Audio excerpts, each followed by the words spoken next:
and China putting brakes on their trade dispute with a 90-day ceasefire. President Trump and President Xi have reportedly agreed to begin negotiations on structural changes with respects to things like forced technology transfer, intellectual property rights, non-tariff barriers, cyber intrusion and cyber theft, as well as agriculture.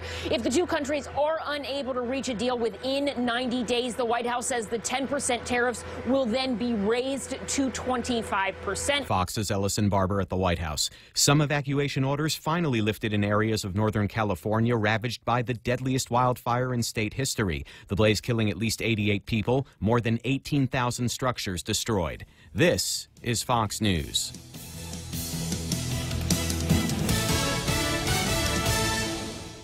Attention federal employees and annuitants. Open enrollment begins on November 12th through December 10th for federal employees' health insurance plans. With rates 19% lower than last year for Take Care's non-postal high option and access to PICA's Best Clinic FHP Health Center, Take Care's supplemental wellness package provides cash incentives and allows members access to 19 fitness partners, including the largest fully functioning fitness center in Hagåtña and Dededo. To learn more, call Take Care at 646-6956. Take Care. Our island, your health plan. Chili's 3 for Me menu just got bigger. We're giving you more choices for the same great price. For just $15, you can get a beverage, salad, and an entree. First, choose from a refreshing Coca-Cola, iced tea, or Heineken on draft. Then enjoy a house salad and select your choice of a mouth-watering entree, like our half-rack ribs, Cajun chicken pasta, old-timer burger, personal chicken fajitas, or the flavorful margarita flatbread. So hurry in today and enjoy our Chili's 3 for Me menu for just $15.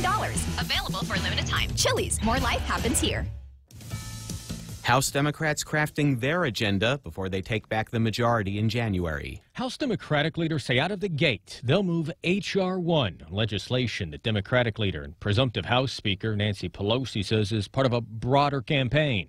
For the people, lower health care costs, bigger paychecks, integrity in government. The legislation that authors hope is ready for the January 3rd opening session of the next Congress would require new disclosures of political donations, a Supreme Court code of ethics, and perhaps most controversial, it would require presidents to release their tax returns. On Capitol Hill, Jared Halpern, Fox News. Michigan is on the cusp of becoming the first state in the Midwest to allow recreational use of marijuana. Starting Thursday, Michigan residents can possess up to 2.5 ounces of pot and grow up to 12 plants, but not in public view. NFL star running back Kareem Hunt speaking publicly for the first time about a video showing him punching and kicking a woman earlier this year. Hunt apologized for the incident and took full responsibility while also saying that the Chiefs did the right thing in releasing him. The running back also said that the league never spoke to him as part of their investigation into the incident. The league has since released a statement saying that their investigation is ongoing and that will include further attempts to speak to the complainants involved in the incident. For now, Hunt has been placed on the commissioner's exempt list, meaning he cannot play or practice while the league finishes its investigation and makes a decision on discipline. Ryan Mayer, Fox News. Best known as clumsy Captain Wilton Parmenter on F Troop, actor and dancer Ken Berry died yesterday in a California hospital. Co-star Larry Storch posting on Facebook, "Good night, Captain. We miss you already." Ken Berry was 85 years old. I'm Steve Rappaport, and this is Fox News. Family Finance, serving the people of Guam since 1959. Now you can start planning for the holidays by getting a personal Christmas loan from $1,000 up to $3,500. Family Finance has 3 convenient locations to serve you. Give them a call in Dededo, 633-4473, Hagåtña, 475-4545, and the Upper Tumon location on the 2nd floor of the Pacific Building at 647-5626. Get your Christmas loans today from Family Finance. Are high power bills sending your budget into chaos? Take control with the help of Micronesia Renewable Energy. Using the highest quality panels, a solar energy system from MRE will guarantee to save you money on power. With MRE, Christmas comes early. With every solar energy system, homeowners not only get $400 for signing up, but also an entry for a chance to win $1,000 in cold, hard cash, just in time for Christmas. It pays to be an MRE customer. Conditions apply. Call 632-2613 for details. MRE, the smarter choice. The season of giving is here, and the stations of Choice Broadcasting want to give back. 93.3 The Point, Boss 104, Star 101, and Lux Guam present Charity of Choice. Each of our radio personalities have chosen a Guam charity that they would like to benefit. And I chose Habitat for Humanity. Tune in daily to see how you can help. Charity of Choice 2018 is brought to you by Choice Broadcasting Company, Lux Guam, American Water Tech, and the station that gives from the heart, 93.3 The Point. Security Title is honored to join in sponsoring Ray Gibson on The Point. Half a day. I'm Mark Benventi of Santa Rita, and this is where I start my day, listening to the voice of our community and sharing thoughts and issues that affect us all. It all boils down to our people, our land. Protei Igumamo. Protect your home. When purchasing or refinancing your home, remember to call the professionals at Security Title, just like you call Ray Gibson in the morning. Here at APL, our core values give the company its heart and soul. Whether it's connecting your business with our global network through our newly enhanced service or investing our efforts into giving back to the community, APL is committed to serving you. We humbly honor the opportunity to find innovative solutions for you and your business. To learn more about our enhanced service, call 588-4651 or visit www.apl.com/Guam for more details. Your first look at 93.3 The Point News is brought to you by Guam Hearing Doctors. Call the experts at Guam Hearing Doctors if you're worried about your hearing. The evaluation is simple and painless.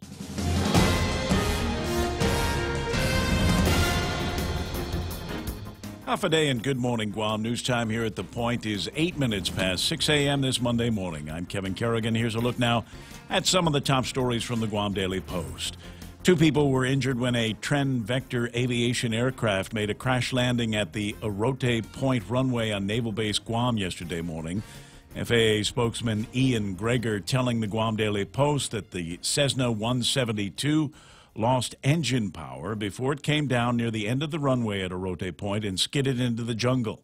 A release from Joint Region Mariana states that Navy firefighters and medics responded to the crash and transported the pilot and his passenger to Naval Hospital Guam. Their injuries reportedly are non-life-threatening. Transvector operates aerial tours around Guam. Airport spokeswoman Rolinda Fasuhamalie told the Post that the aircraft left Guam International Airport about 8 a.m. yesterday. The crash occurred about 10 o'clock yesterday morning.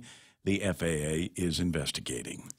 Guam lawmakers Friday wrapped up their 3-day session on Friday afternoon, passing 14 bills, including a measure that would make it a felony to disarm a police officer.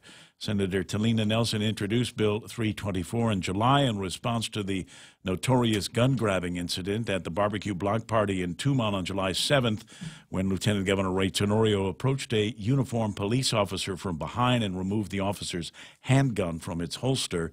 In September, Tenorio was charged with reckless conduct, obstructing government functions, and official misconduct, all as misdemeanors. The case goes to trial in February. Senators, however, rejected a proposal to override Governor Eddie Calvo's veto of a bill intended to overhaul the local government's problem-plagued procurement process. The session began last Wednesday with an appeal from Senator Tom Atta for support of an override of the governor's veto of his procurement bill, but when it came down to the vote on Friday afternoon, the override failed, with 6 senators voting against it. Those who opposed the override were Republican Senators Jim Espaldon, Fernando Esteves, Tommy Morrison, Will Castro, and Luis Muña, and Democrat Acting Speaker Therese Terlahi. Among the other bills that were approved on Friday were a measure by Senator Nelson adopting physical fitness standards for police officers, Senator Muña's bill updating the types of violent crimes eligible for financial compensation, and Senator Terlahi's bill expediting the distribution of Guam World War II war claims to the families of those survivors who died before receiving the award. We'll have more news after this. We're surrounded by sound. There are sounds that you need to hear. There are sounds that you want to hear. And there are sounds that you long to hear. I love you. Hear it all, louder and clearer than ever before. If you or someone you know has a hard time hearing, Guam Hearing Doctors can help, using state-of-the-art test gear to evaluate your hearing and coming up with a plan to make your life better by making your hearing better. Call Guam Hearing Doctors for an appointment or visit them on the web at guamhearingdoctors.com. Be merry, be bright, and make shopping all right with holiday gift cards from Ruby Tuesday. Buy a $25 or $50 gift card for those on your shopping list. Get a $15 bonus coupon with every $50 card purchase. Some extra holiday happiness from Ruby Tuesday. Be merry, be bright, and make shopping all right with holiday gift cards from Chuck E. Cheese's Guam. Get a free medium pizza with every $25 gift card purchase and a free extra large pizza with every $50 gift card purchase. Some extra holiday happiness from Chuck E. Cheese's Guam. News time here at The Point is 11 minutes past 6 a.m. The U.S. Occupational Safety and Health Administration is now conducting an investigation into the death of a worker who was hit by a backhoe at a job site in Manila. J. Daryl Wasisang was the spotter for a backhoe operator when he was hit by the backhoe in a compound along Palomares Street off Route 15. The U.S. Labor Department's Region 9 confirmed that OSHA is doing the investigation, but declined to name the employer or provide any further information, saying it's still an open investigation. Wasisang died after he was brought to Guam Memorial Hospital. The victim's employer has not been identified. All employers are required to notify OSHA within 8 hours when an employee is killed on the job. The accident happened Sunday, November 25th. As of Wednesday, November 28th, OSHA compliance officer Sydney Meager told the Guam Daily Post that she had not been informed of the fatality. Island leaders joining the nation over the weekend in mourning the passing of President George H.W. Bush, who died Saturday in Houston at the age of 94. Governor Eddie Calvo called on the people of Guam to join the nation in prayer for the 41st president. He ordered flags lowered to half-staff. The governor praised Bush as a patriot who believed in the greatness of America throughout his career as a Navy pilot, congressman, CIA director, vice president, and president. Guam Republican Party Chairman Jerry Crisostomo issuing a statement praising Bush as a statesman of the highest order, a friend of Guam, and a great American hero who spent his life serving the country with distinction. And Guam Delegate-elect Michael San Nicolas also issuing a statement saying the loss of President Bush is felt by the entire country and the people of Guam. For these stories and more, log on to postguam.com or pick up a copy of today's Guam Daily Post. Ray and Mike now. Take a look at weather. Partly sunny and breezy with isolated showers. Winds out of the east, 15 to 25 miles an hour, decreasing a bit overnight. High is around 88 degrees and overnight lows at about 78 degrees. Sunset tonight about 5:52. Sunrise tomorrow morning at 6:29. I think it managed to scare up at least one of the current radar images for Guam and the northern Mariana Islands. What are you looking at there, Mike? Right now, we've got just a few showers rolling through the area. They're very light, much lighter than what we had overnight. It rained quite a bit overnight, actually. So, and all of this is really in part to tropical moisture that pulled away from us with 93W as it moved out over the weekend. And we've got this shear line, or the remnants of a shear line, that's kind of draped over the region. That's acting as a bit of a focus mechanism for some of this moisture to pop up into showers. So that's what we see off to our east. We can actually see the shear line, the main part of it, far to our northeast. That's a good, strong cold front up there. By the time those ripples get down here, there's not much to them. It's just a little ripple in the atmosphere, but that's enough to kick up the clouds and help us form a few showers. What this surge is also doing is, as it peters out, we are going to have high pressure building in from the north, and it's going to kick up our winds. So it's going to be quite windy this afternoon and this evening. That's good. And yeah, it should be very windy, and you could really tell this morning even. I opened up my doors and windows. It was a nice cool breeze coming through there. So. Well, it was raining at my place, and then the other thing I wanted to ask you about is I don't use a standard alarm clock at the house. I mean, I generally am up before the alarm clock goes off anyway. But you know, the last warning comes at about 4:05 in the morning, and it's the voice of Bixby. It's the female Bixby voice on my phone that says, "Good morning. It's 5 minutes after 4," and it tells me what day it is. And for the last bunch of days, it says, "Looks like there's thunder out there. There could be some thunderstorms out there." Where's Bixby getting that information from, and why is it wrong? Well, it's from the National Weather Service, and it's not wrong. There were thunder showers that moved through throughout the day, in the evening yesterday and overnight. Just because you didn't particularly hear thunder where you were, yes, it was out there. So, all right. Yeah. So Bixby's right, I'm wrong. Yeah, kind of. Well, that's it for the day. I'm done. It's 6:15 in the morning. That's news and weather together. Brought to you by Bank Pacific. Where others put branches, they place roots. It's important to have claims process that works for you. At Guahan Insurance Services, we make things simple and convenient. Same door you walk in to purchase your insurance is the same door you open to file your claim.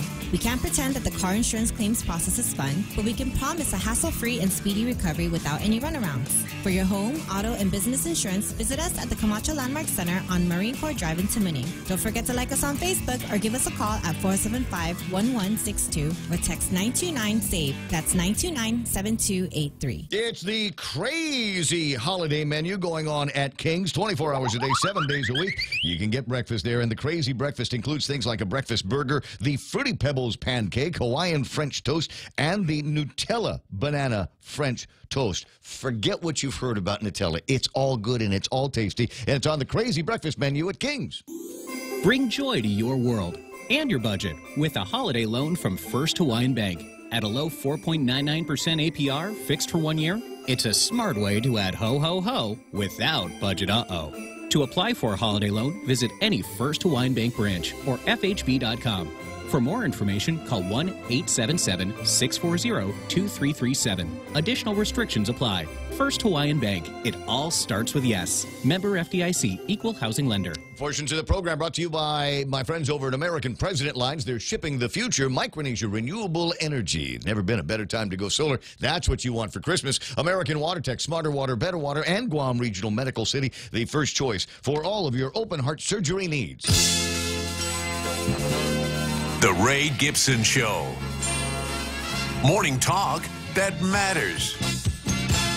Call now, 888-TALK. That's 888-8255.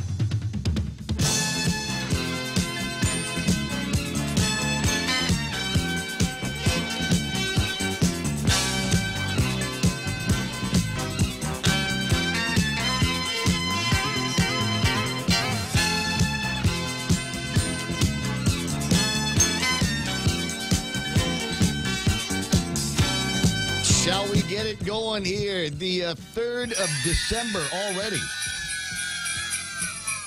What was that? What you...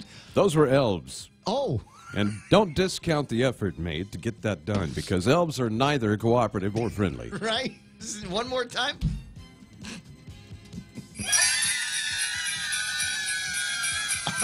Are they being tortured? Are they the elves that are being tortured? Well, it took quite a bit of coffee to get them inspired.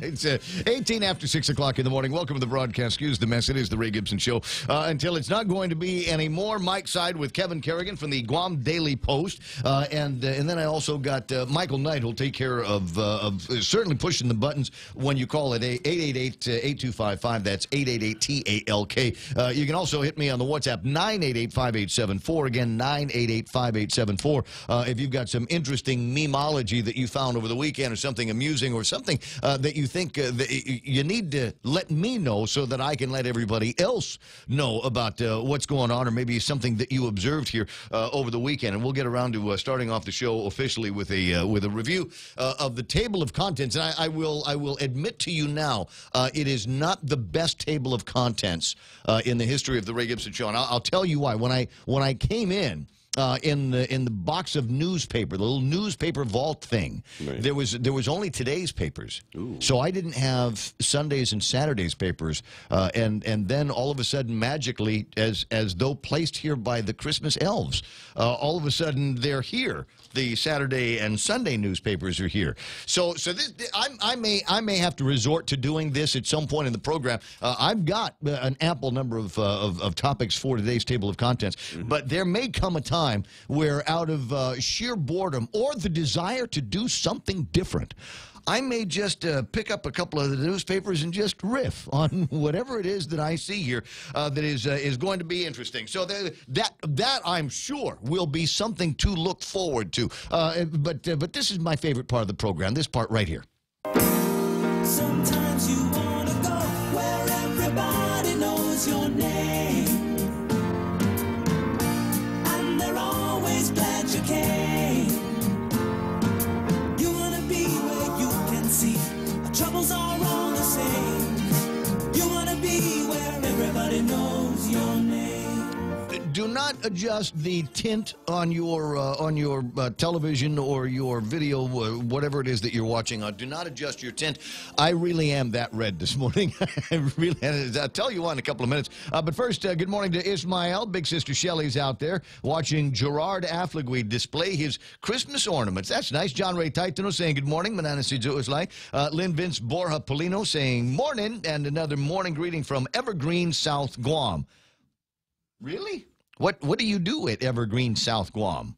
Is it a thing? Chuck Hambly is the manager down there. Good to have you there. Albert Eliason, good day for lawn mowing, is it not? Bob Lizama says half a day. Linda Gabriel and her good morning wishes to everybody. Glenn, Tanya Kanate, Dora Marie Fergerger, and Jeffrey Ojeda with their morning greetings. Carm Leon Guerrero, Lady D, Zan Mabini, and I see Roland Torres there. Gate Garcia Baltazar, Anita Muffness with the Valentine's eyes. Oh, I double Valentine's eyes today. This is a special Monday for us. John Mendiola is watching.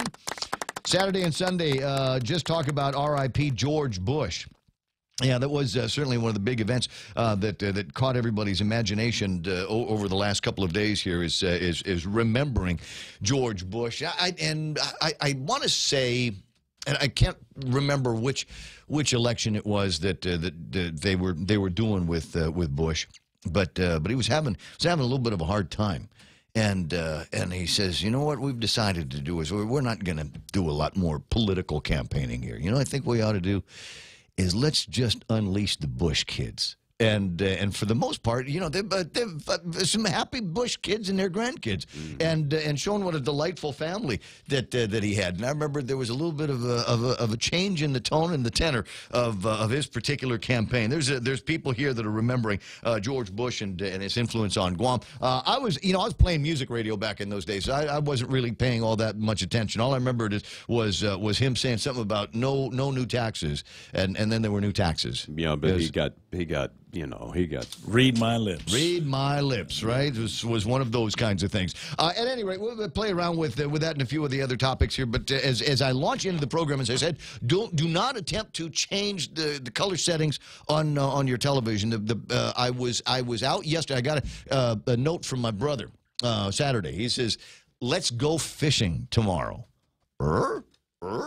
Perk me right up. Fishing? You mean like on a boat? You mean like in the water like a fish? We'll go out there and we went out yesterday. Started about the sunrise. We were at the boat basin just after sunrise yesterday morning and got on my buddy Hugh's boat. Actually, it's Dave's buddy Hugh's, but you know after we've been fishing for like 4 or 5 hours, we now know everything about each other, including the fact that he's got a son Isaac who loves listening to this program. Nice. To this program on little kid 11 Talk Radio. I thought that was pretty neat. But out there until, I don't know, it was about 3 o'clock in the afternoon before we came in. Wow. And, well, we were catching. How were the waves offshore? Because it was kind of windy yesterday. Nice. Oh, it was gorgeous. A little choppy on the way out, but on the way back, and we went all the way up north to Retidian, Letekjan, and took a look up in that area, passed by the beaches at Runau. It's just a gorgeous ride up there.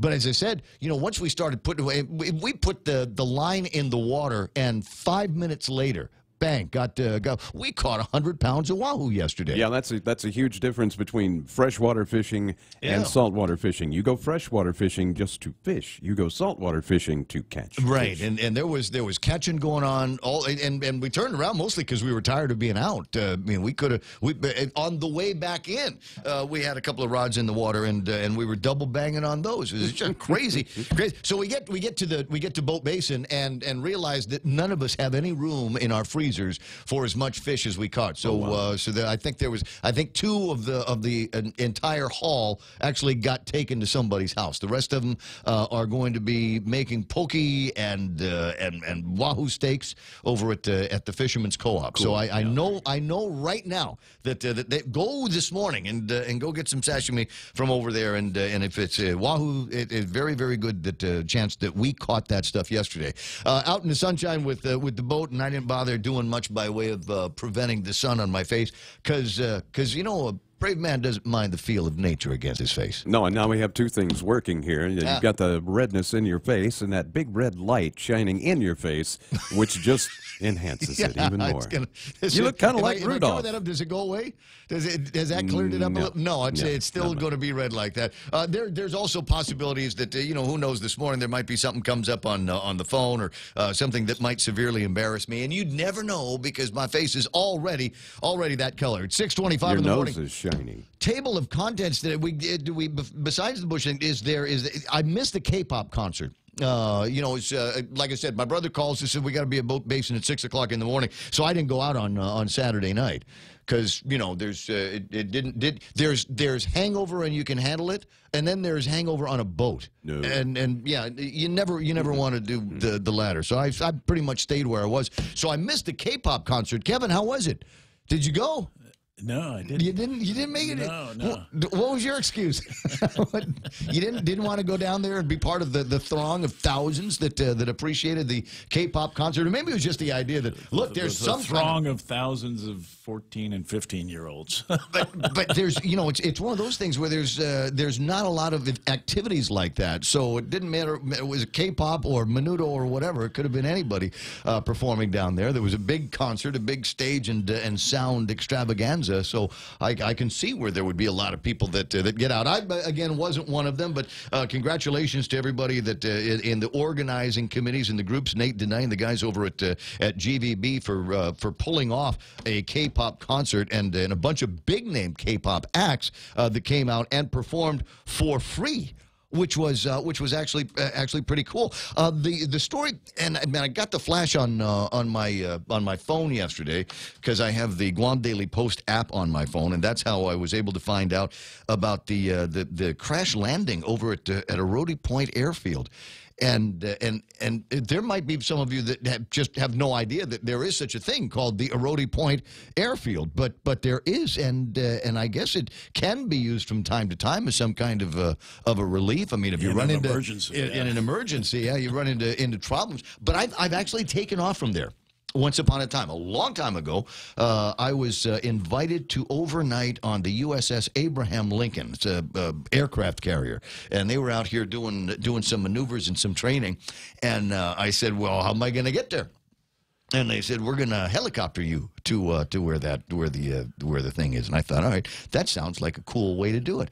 And so they got a bunch of us journalists and radio and TV types and stuck us all in a helicopter and gave us the goofiest looking helmets that you could ever find. It was just a thing that for sound protection, and then something that it just kind of fit over your head. And I asked the guy, I said, what's this for? He says, that way if we crash, we'll be able to find your brains in your head in the same place. I said, all right, it's very reassuring. Okay, let's take off. And we did. We went out, the 2 or 3 helicopters. And the craziest thing about it was they and I guess it was standard procedure, but there were people in the boonies around the helicopter with guns.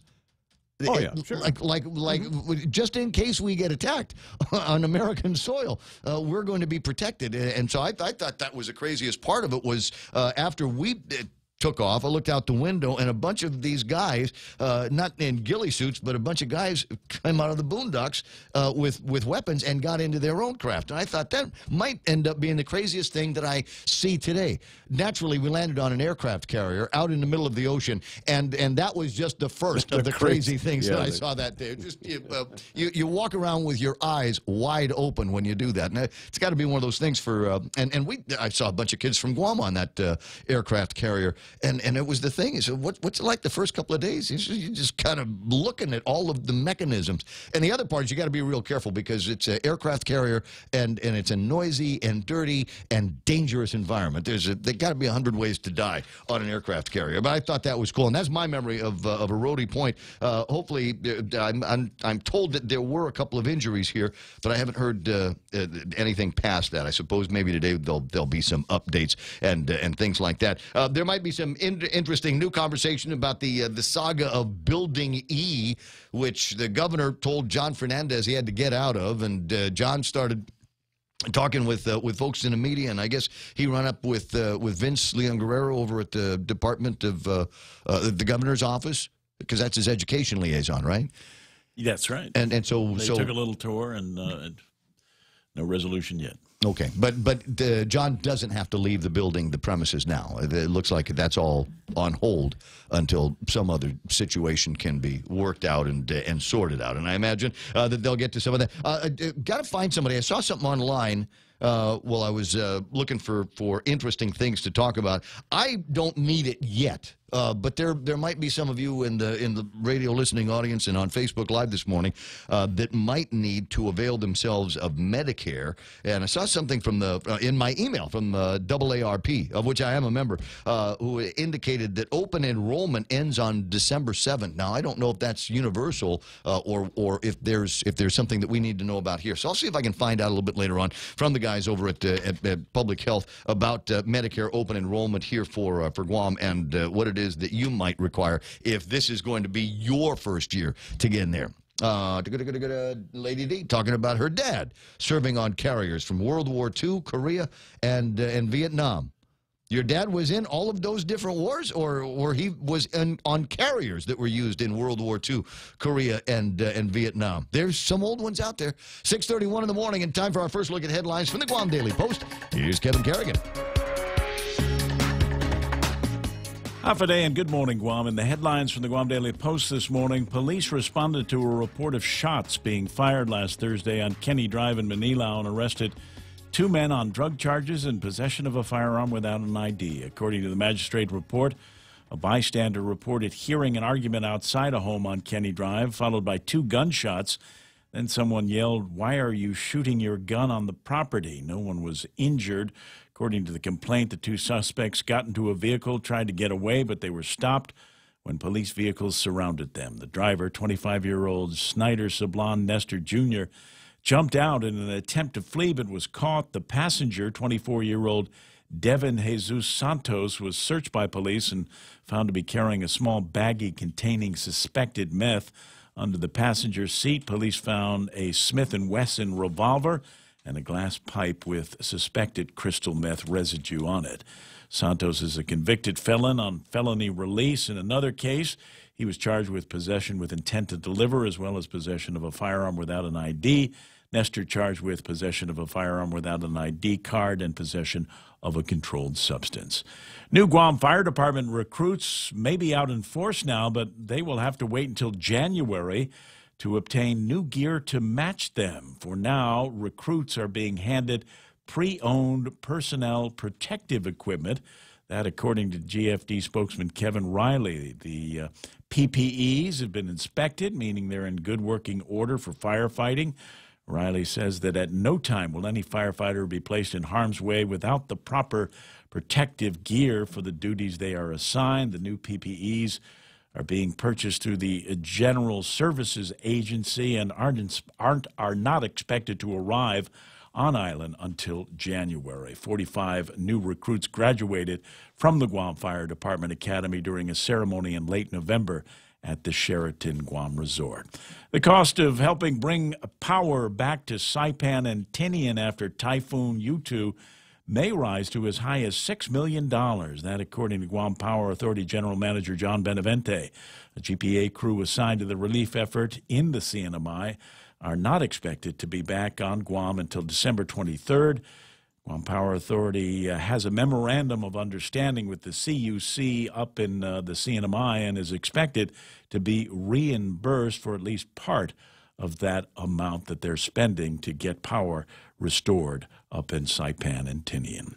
For these stories and more, log on to postguam.com or pick up a copy of today's Guam Daily Post. Okay, iConnect time in the studios here. It's 6:34 in the morning. iConnect is giving away instant prizes for like a vacation for two to Manila with a stay at the new Holiday Inn Express in their Connect and Win giveaway. Sign up for a 12-month plan and you're automatically entered. 'Tis the season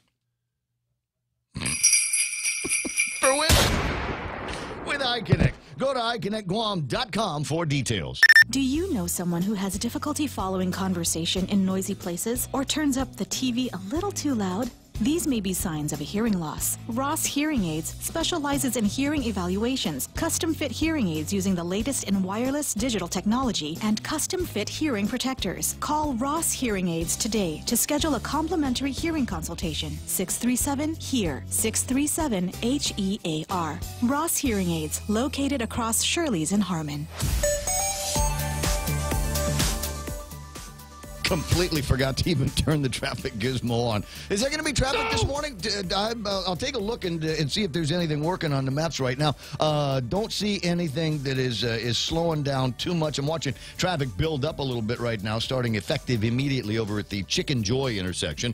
And it's the Chicken Joy intersection is where the Jolly Bees is going to be going at 1 and 16. Or Micronesia Mall if you want to. Northbound traffic starting to heavy up a little bit in that direction and on that street. Looking at traffic around JFK and Kmart, also a little bit building up a little bit right now, and traffic moving into the front gate at Anderson Air Force Base might be building up as well. Looking at traffic in Mangilau, not quite to the intersection of 10 and 15, but right around the mobile gas station and on your way into where the University of Guam is. And what is that I've got bubbling up here? Southbound Marine Corps Drive in front of Chamorro Village. Don't know what's going on, but it says the traffic is slow. It's not 5K today, right? Not that I'm aware of. It's just traffic slow in that area right about now. It's 6:36. That's right now traffic here on The Point. No one ever plans to be sick, especially when you're young. But sometimes things happen, and there you are with huge out-of-pocket expenses. And if your care requires you to go off-island because your insurance doesn't include GRMC, you have hotel, food, and transportation costs on top of your medical copay. If you're a federal employee or retiree, choose Calvo Select Care. It includes GRMC. And should an emergency arise, we're right here. GRMC, where patients are partners.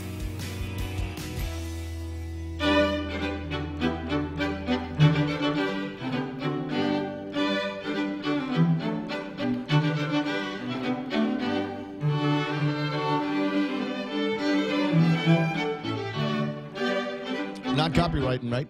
Non-copywritten? Okay. Should be able to get away with this without the Facebook police coming after us. 6:37, Ray Gibson Show, and what do we got here on a Monday morning? That is an interesting story from the Guam Daily Post here. It came out yesterday. GFT recruits get used gear. And as the guy Kevin says, there's nothing wrong with this stuff. It's just that somebody else was using it before these guys got in. But they do have their own gear coming in later on, right? In January. They're going to get, well, it's January. It's like a month from now. But if they need to go out there and, I don't know, put a fire out, they need to be in some kind of protective outfit. If you've ever been around some of the, I'm not going to say this is true in all of the cases, but it is kind of interesting to me because I've had the opportunity when I was working over at the Bank of Guam, every once in a while, the guys would come over and do a stair climb. That is, they would get all of their gear on, their heavy outfits, the heavy coats, and oxygen gear, and the helmets and the masks and all of that stuff, and climb to the top of the Bank of Guam building, all 10 floors of the Bank of Guam building, and then back down, with all of the gear and all of that stuff. And you could always tell when they were in. You could always tell when the guys were doing the exercise because it smelled like smoke. Because all of these the uniforms that they were wearing, unless they were brand new, had been used in the process of putting out a grass fire somewhere, and as a consequence, the smell just stayed on them the entire time. So you'd walk around and say, "Is something burning?" And it said, "No, there's nothing burning." But we do have guys from the fire department here wearing their smells like grass fire PPEs. And my guess is that there's a whole bunch of guys that are trying to figure out how we can Febreze the materials that they've gotten in the last couple of days. 20 away from the top of the hour. 888-8255. That's 888-TALK. Another interesting story. I've been trying to get some details on this over the last few days, but everybody has been busy. My friend Jane Flores is on the line from Guam Community College. Good morning, Jane. How you doing there? Wait. Can I hear you? I pressed my button. I'm not getting anything on this side. I'll press it again. Is the output going in the right place? Out to PGM? Well, I don't know what the problem is going to be. We'll see if we can sort out whatever the issue is and get back to you on that. But the reason I'm interested in hearing from GCC this morning, campus public hearings for course fee increases December 4th and the 5th. Really? How come is that? It's mostly in the culinary part of the campus, and as you can imagine, they're getting things and they're making food. And as you know, the prices for the food that you buy in the grocery store has gone up, and my guess is that that supports some of what they're doing over at GCC. Like I said, we'll sort out what the issue is on the phone line. You want to try it? You want me to try it? Okay, I'm going to try it again. I can hear something. I hear on the other side. Good morning, Jane. Hey, good morning, Ray. How are you? I'm doing pretty good. Merry Christmas to you and Mary and everybody over at GCC. Thank you. Merry Christmas to all of you too. Have you started the decorations on the campus yet? Oh yes. Some of the buildings, the faculty and staff and administrators have decorated the rotunda of the Student Services and Administration building, and I know everybody in their own little area is decorating. Yeah. When's the Christmas party? Getting into the holiday spirit. Nice. Are you guys going to be having a Christmas party? Yes, we are. I believe it's on December 15th. Will it be hosted by the students in the culinary program? No. They are on break at that time. I see. Well, like I said, traditional hotel thing. Yeah. The traditional hotel thing. All right, I guess. So everybody, you can come in. Don't worry about having to cook for 200 people. But I noticed that a release went out middle of last month, and like I said, we've just been playing tag, and everybody's been busy, so I haven't had a chance to talk to you about it yet. But you've got some course fees that are going up in the new year, yes. Right? Yes, we do. The culinary course fees are going up. Well, we have some GED fees that are going up minimally, very minimally, like $5 or 75 cents, and for the paper tests, or for the computer tests, and $5 for the paper tests. But the largest fee increase is the culinary lab fees have to go up $50 per course. So, and that is due to the increase in the cost of the food. And we have tried to put that off, and finally the chefs just said, we can't do it anymore. We need to buy this amount, and we can't afford it if we don't. And, the students are understanding of that because they shop for, they're all chefs. They shop for food. They know. But, still it's tough. So we have to go through the adjudication process. Yeah, well, I mean, it would be the same thing if you were doing a course on with mechanics and small engine repair. We have to buy gasoline, and the price of gasoline. Absolutely. But the food, most of it has to be air freighted in, and the cost of gas, the cost of shipping, the business, the taxes have gone up. It's just everything has gone up. So it's one of those things that school can't absorb it anymore and need to pass that along to the students. Right. But they've absorbed it for as long as they can. In my mind, I am seeing the same like I'm going shopping over at Payless or whatever the store is, Happy Mart, and rolling through the aisle with a cart and doing all of that stuff. But it's a little bit more industrial in the culinary program, right? Absolutely. And, you all know the price of eggs has gone up, the price of bread, the price of milk has gone up. All of these things have gone up. And especially in culinary, they draw on sometimes some unique cheeses, unique products that are not, high volume products on shelves. Whereas, we do buy them in volume, but not as much as you would if you were stocking them regularly at the store. So those products, are even more expensive to bring in. Very, very interesting. All right, so we're going to see an increase in the lab fees in virtually every class, every culinary class, right?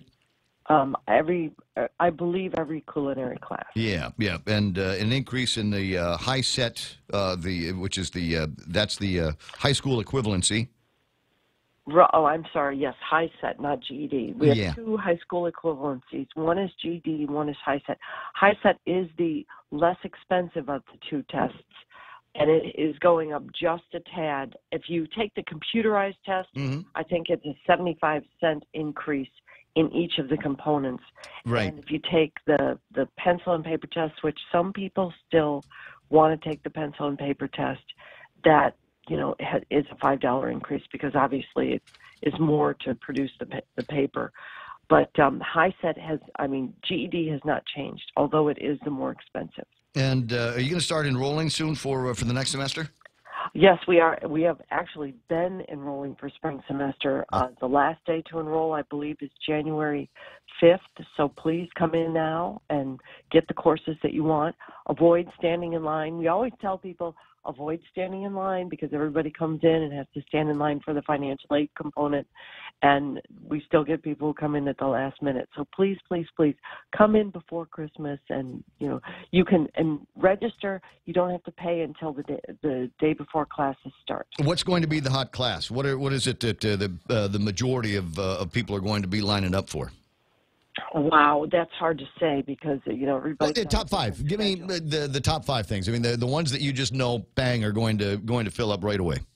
Education classes, criminal justice classes, always EN 110 and MA Math 110. Accounting classes are filling up quickly. A lot of liberal studies, a lot of the gen ed classes, because people take gen ed courses and then transfer over to YOG. So a lot of our gen ed classes, if you're planning on, taking more gen ed classes, get in and register for them now. What about the high tech stuff? High tech stuff.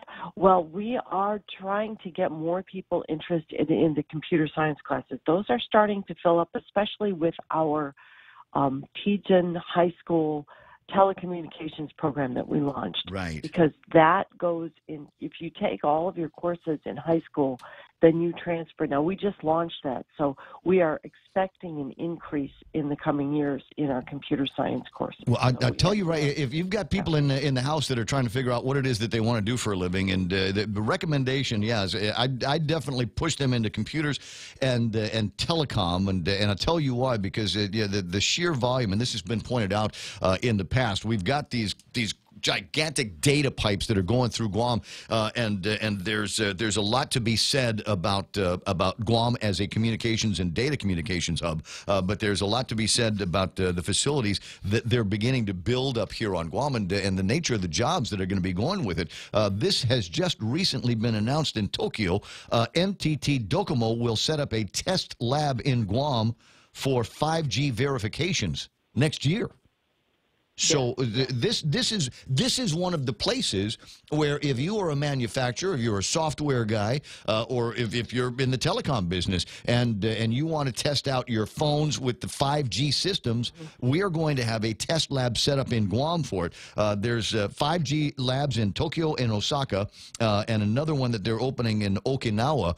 But there will also be one here on Guam. So if you ask me, that signals that we are really at the leading edge in technology here on Guam, and it'd be great if we could get our young people into those leading edge, high-tech, high-paying jobs. Absolutely. And, I'm speaking to a lot of parents out there because, a lot of times we have, many of us have teenagers, and you say, oh, what do you want to do when you get out of high school? I don't know. If you're just sit around the house and live off you, Mom. If your son or daughter is, plays video games, is on their phone a lot, is very techie, encourage them to take a class, even in high school, if they're in public high school. Encourage them to take one of these telecom classes because this feeds right into college. They will graduate from high school, especially if you have a freshman or a sophomore.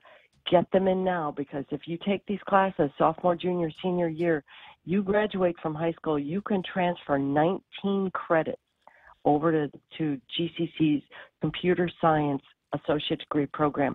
That's more than half a semester that you don't have to pay full tuition for.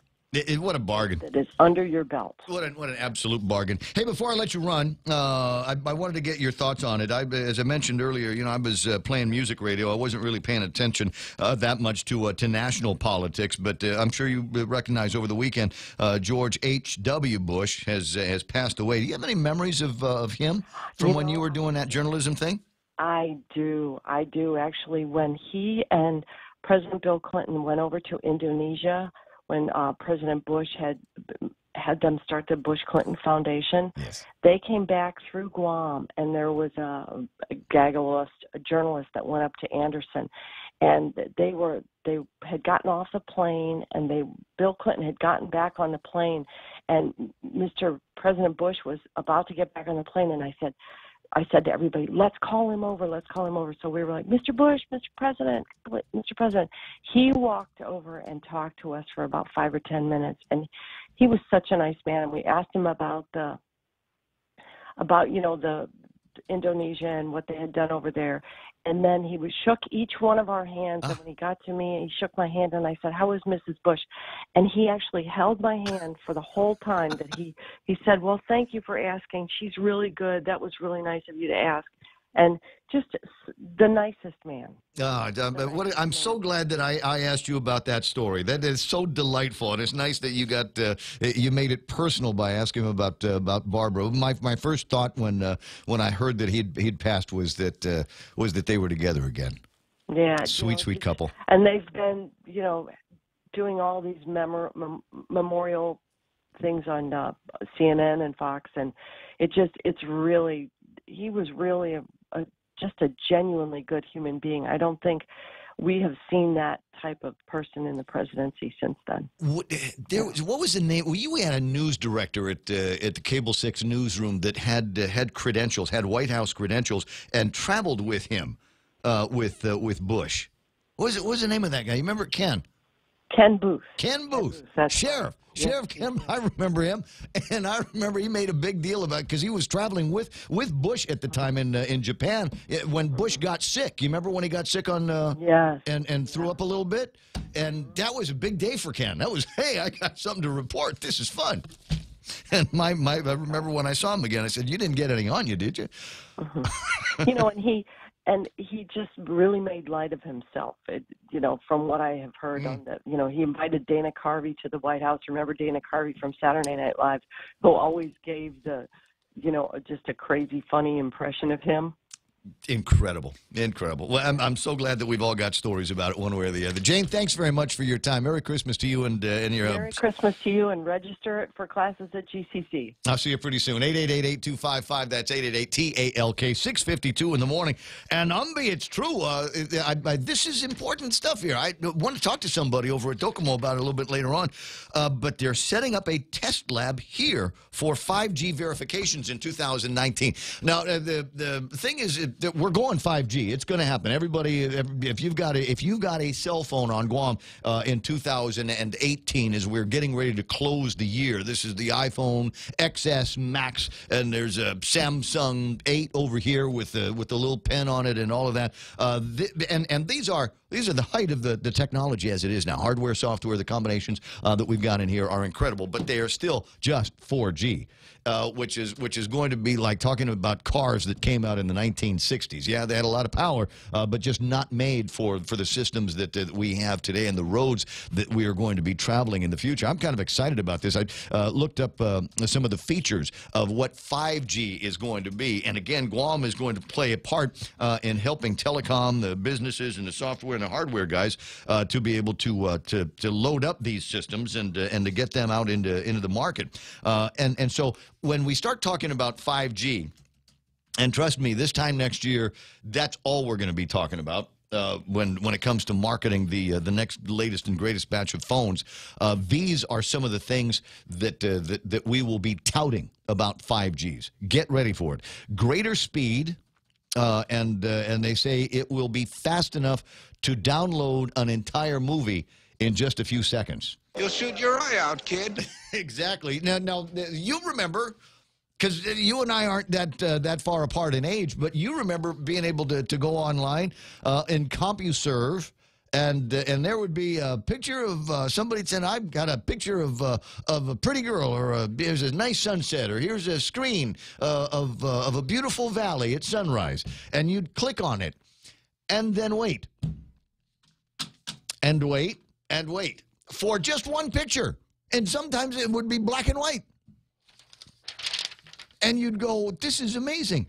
I can't believe it. Somebody on that side of the world was able to send me a picture, and I was able to download it, and now I have it on my computer, and I can save it forever, or I might be able to send it to somebody else and waste a half hour of their time. That was the way, and that was back in the 14.4 days. And you said things are going to get faster. Do you remember how excited you were with that first time you slapped in that 28.8K modem into your computer? We're blazing now. 56K? Get out. Remember the noises that the modems used to make? Oh, yeah. We used to, there was a guy who used to work with, his name Russell, and Russell was in charge of the high-speed data communication. We worked with a company that did all the invoicing and billing in the States, and so we would every day send them, this is the transactions that we did today, and they'd put it into envelopes, and then people got bills. But we were all excited about that because he was running on a 9600 baud modem. Oh, yeah. Get out of here. How come Russell always gets the good stuff? Right. You know? So that's one of the big deals here that you're going to be able to enjoy when it comes down to 5G. And it's not the only one. You'll have 1,000 times the capacity of what you've got in 4G. It's supposed to be reduced latency, so with the higher bandwidth and things like that, there will be fewer delays. That's going to be incredible for people that are doing gaming. High resolution, larger bandwidth. It will gather networks on one platform. I have no idea what that means, but it sounds important. Lower battery consumption, simultaneous connections that can work together. Does that mean that I'll be able to have shotgun my Docomo GTA iConnect iTNE on one phone if I've got if I have enough SIMs? And the funny thing is 5G, I think it's not quite fast enough. But when they switch to 6G, which it's expected they'll do that within the decade, that, at that point, I believe, will open a door to holographic communication. True holographic communication. Do I want that? Do you want that? Do you want to be able to, Facebook Live is fun and stuff, right? And video conferencing, that's just a gas. But do you want to be sitting around a table like in that movie, The Kingsman, and do that kind of thing? Yeah, the biggest challenge really is fitting in the software into the phones that will actually play that back. That's, everything starts out big and then it has to go smaller. So those systems are still pretty large, but they're getting them down. I'm waiting for and I want to say I saw somebody was working on this somewhere, but instead of having a display like you've got on the phone, they'd stick it on like a contact lens, and you'd have it in your eyes. You'd be able to see and have the thing in your eyes. And then now you got me thinking about the crazy kind of technologies that we can get ourselves into. So you've got a display on your actual eyeballs, and you remember what Jennifer Ross was saying last week about hearing aids and headsets that you can buy now that will translate for you in different languages. Can you imagine the trouble that we'll find ourselves in literally just a couple of years, just right around the corner? Now, I believe that there are some drags on the system and some ways that maybe this isn't going to be all that great. There's pros and cons and everything, right? Technology is still under process and research on its viability going on. The speed of this technology is that they're claiming seems difficult to achieve. There's some infrastructure cost that has to get in. Just because you've got a 5G phone and Docomo is testing 5G systems doesn't mean everybody is going to have 5G phone systems at the same time. And then there's obsolescence of the devices that you have now. I don't know what you paid for the highfalutin new phone that you've got, or the one that you got your daughter, but what, $1,000, $1,200 for a phone that will not be able to drive on the next version of the information SuperDrive way. So ponder all of that stuff as we make our way through the advances in technology, just communication technology. Imagine how much more time you'll be able to waste on Facebook and Instagram and Twitter. 7 o'clock in the morning. Oh, speaking of Instagram and Facebook and all of that, I want to say thanks to everybody that gave me a thumbs up, or at least gave me an interesting comment or two when I posted this over the weekend. It's a shot of me with my beard accepting my third place prize in the Plumeria race over the weekend, and the guy from Walking Dead. and my buddy Roy Gamboa has made a connection and thinks that he and I might be of some kind of relation. I don't know about that, Roy. Maybe it's just a thing about, beards make all guys look like they're the same fella. It's 7 o'clock in the morning, really, really close to it. The radio station is KUSG. Gotten you plenty more to talk about, plenty more items on the table of contents, plus whatever it is that you would like to contribute, you may at 888-8255. WhatsApp me at 988-5874. Again, 988-5874. Or just type it in on the Facebook Live, and I'll try to get to it. Do we have any happy, upbeat Christmas songs that we can play? Okay, good, because the violent thing's putting me to sleep. Here's the news. Fox News. George H.W. Bush will lie in state at the U.S. Capitol starting tomorrow before his burial in Houston later this week. We're learning more about the final moments of George H.W. Bush, who was surrounded by a small group of friends and family and clergy inside his home Friday night, just a few minutes from here. And his final words were to his son, George W. The two were speaking on a speakerphone, and his son told him that he'd been a wonderful dad and that he loved him. And Bush 41 told his son, "I love you too." And he passed not long after that. Fox's Rick Leventhal in Houston. The president has now been moved here to this funeral home, which is now surrounded by metal barricades and more than a dozen Houston police officers and police vehicles. Tomorrow, the president will be moved to Washington, D.C., thanks to a lift from the White House. Reaction pouring in from those who knew the 41st president best. Colin Powell served as chairman of the Joint Chiefs of Staff. I thought he was a perfect American in terms of how he served the country in so many different capacities, in Congress, as the envoy to China, in business, all the things that he did throughout his life, to include being CIA director, you name it, he did it, and then he became vice president for 8 years and then president of the United States. Powell on ABC's This Week. Peace talks to end a trade war, the U.S. and China agreeing to a 90-day ceasefire. President Trump and President Xi have reportedly agreed to begin negotiations on structural changes with respects to things like forced technology transfer, intellectual property rights, non-tariff barriers, cyber intrusion and cyber theft, as well as agriculture. If the two countries are unable to reach a deal within 90 days, the White House says the 10% tariffs will then be raised to 25%. On Capitol Hill today, the reaction is mixed. Fox's Ellison Barber at the White House. This is Fox News.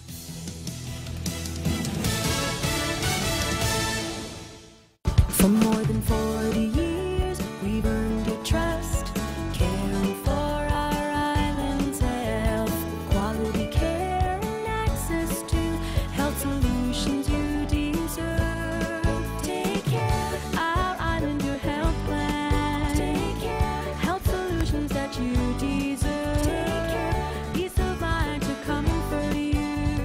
Take care, take care, take care. Be merry, be bright, and make shopping all right with holiday gift cards from Ruby Tuesday. Buy a $25 or $50 gift card for those on your shopping list. Get a $15 bonus coupon with every $50 card purchase. Some extra holiday happiness from Ruby Tuesday. Be merry, be bright, and make shopping all right with holiday gift cards from Chuck E. Cheese's Guam. Get a free medium pizza with every $25 gift card purchase and a free extra large pizza with every $50 gift card purchase. Some extra holiday happiness from Chuck E. Cheese's Guam. A group of Central American migrants traveling from Honduras and Guatemala have a new area to wait as they attempt to seek asylum in the United States. Tijuana officials have locked the gates to the Benito Juarez Sports Complex that housed some 6,000 caravan migrants. A few hundred stayed in the street outside, but most have been moved to a new facility in East Tijuana, about 7 miles south of the border. It is an outdoor concrete venue, but still the migrants struggle for food and water. This as Mexico swears in a new president, Andres Manuel Lopez Obrador. Tijuana's mayor calling on the new president to immediately act with much-needed funds to continue to shelter the migrants. In Tijuana, I'm Griff Jenkins, Fox News. A retired NBA star is calling a foul on a United Airlines flight attendant. He's calling it obvious race baiting. Former Utah Jazz point guard Eric Murdoch is suing United Airlines for $10 million. While flying to Newark Airport in July, the ex-athlete, who is black, says he has to sit in an empty emergency exit row seat next to his son. In the lawsuit, he claims an irate white flight attendant identified only as Jane Doe refused, even after Another ticketed passenger offered to switch seats with Murdoch. Later in the flight, the lawsuit says a white woman was allowed to sit in the empty seat. Security eventually escorted Murdoch and another passenger who came to his defense off the plane. A United spokeswoman says the airline will look into the allegations. Tom Graham, Fox News. Here comes Santa Claus down the slopes. About 300 Jolly St. Nick's donning skis and snowboards at Sunday's River Ski Resort in Maine to raise money for charity. The 19th annual Santa Sunday in the small town of Newry drawing more Kris Kringles than ever before. Participants must go all in with the red hat, red outfit, and white beard. But yes, they can leave the reindeer at home. I'm Steve Rappaport, and this is Fox News. Chili's 3 for Me menu just got bigger. We're giving you more choices for the same great price. For just $15, you can get a beverage, salad, and an entree. First, choose from a refreshing Coca-Cola, iced tea, or Heineken on draft. Then enjoy a house salad and select your choice of a mouth-watering entree, like our half-rack ribs, Cajun chicken pasta, old-timer burger, personal chicken fajitas, or the flavorful margarita flatbread. So hurry in today and enjoy our Chili's 3 for Me menu for just $15. Available for a limited time. Chili's, more life happens here. Bring joy to your world and your budget with a holiday loan from First Hawaiian Bank. At a low 4.99% APR, fixed for 1 year, it's a smart way to add ho-ho-ho without budget uh-oh. To apply for a holiday loan, visit any First Hawaiian Bank branch or FHB.com.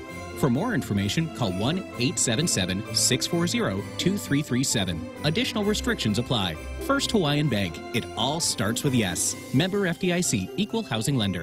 The season of giving is here, and the stations of Choice Broadcasting want to give back. 93.3 The Point, Boss 104, Star 101, and Lux Guam present Charity of Choice. Each of our radio personalities have chosen a Guam charity that they would like to benefit. And I chose Habitat for Humanity. Tune in daily to see how you can help. Charity of Choice 2018 is brought to you by Choice Broadcasting Company, Lux Guam, American Water Tech, and the station that gives from the heart, 93.3 The Point. Hafa Day, Tritons. This is Tito Castro, proud alumnus of the University of Guam class of 2015 and president of the UOG Alumni Association. As a working Triton and first-generation college student, I know the value of a university education and call upon my fellow alumni, parents, and friends to make that education affordable and accessible to all during this year's G is for Giving campaign.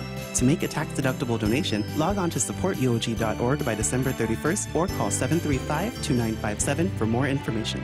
Viva UOG! Security Title is honored to join in sponsoring Ray Gibson on The Point. Half a Day. I'm Mark Benventi of Santa Rita, and this is where I start my day, listening to the voice of our community and sharing thoughts and issues that affect us all. It all boils down to our people, our land. Protei Igumama. Protect your home. When purchasing or refinancing your home, remember to call the professionals at Security Title, just like you call Ray Gibson in the morning.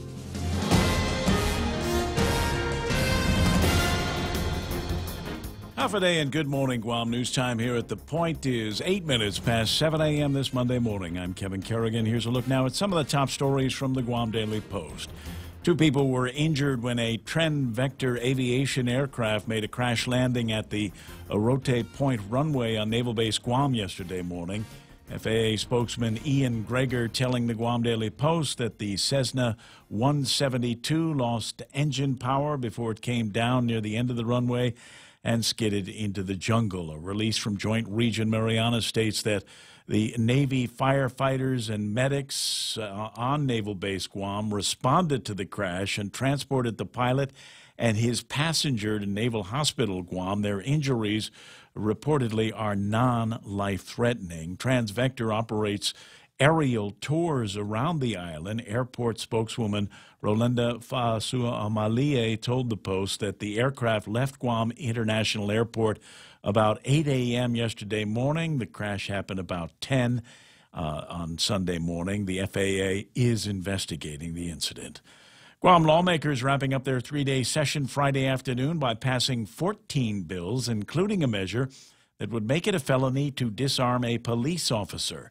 Senator Talina Nelson introduced Bill number 324 in July in response to the notorious gun-grabbing incident at the barbecue block party in Tumal on July 7th when Lieutenant Governor Ray Tenorio approached a uniformed police officer from behind and removed the officer's handgun from its holster. Tenorio is facing misdemeanor charges in connection with that incident. If the governor signs the bill into law, a similar offense would be classified as a felony.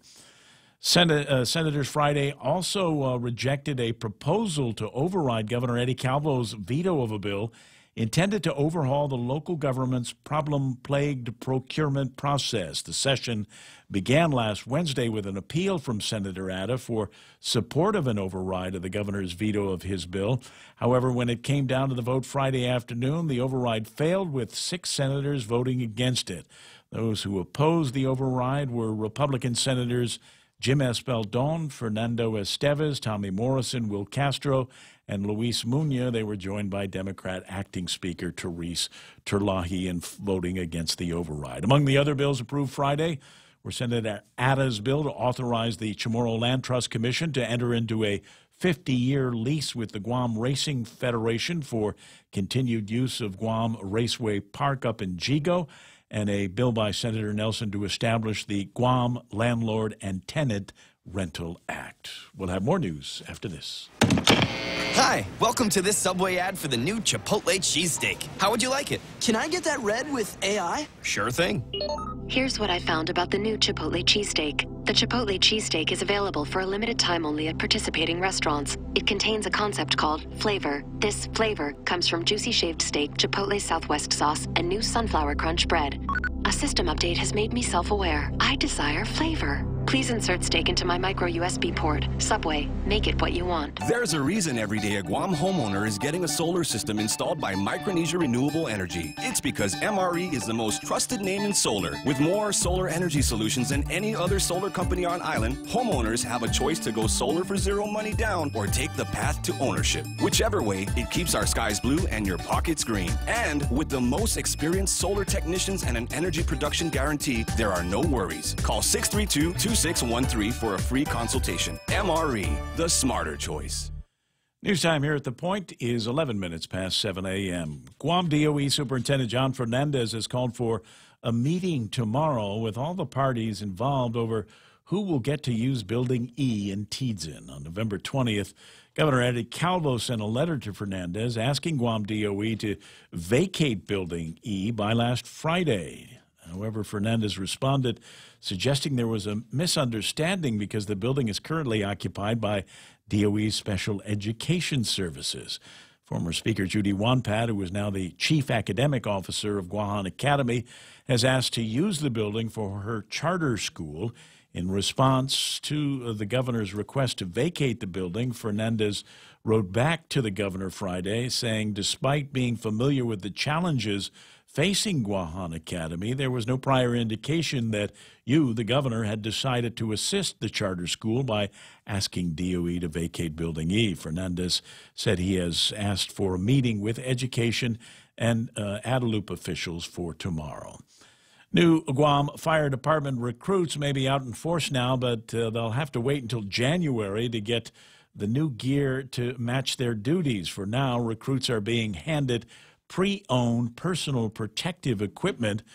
According to GFD spokesman Kevin Riley, the used PPEs have been inspected and they're in good working order for firefighting. He said at no time will any firefighter be placed in harm's way without the proper protective gear. The new PPEs are expected to arrive in January. 45 recruits graduated from the Guam Fire Department Academy during a ceremony in late November at the Sheraton Guam Resort.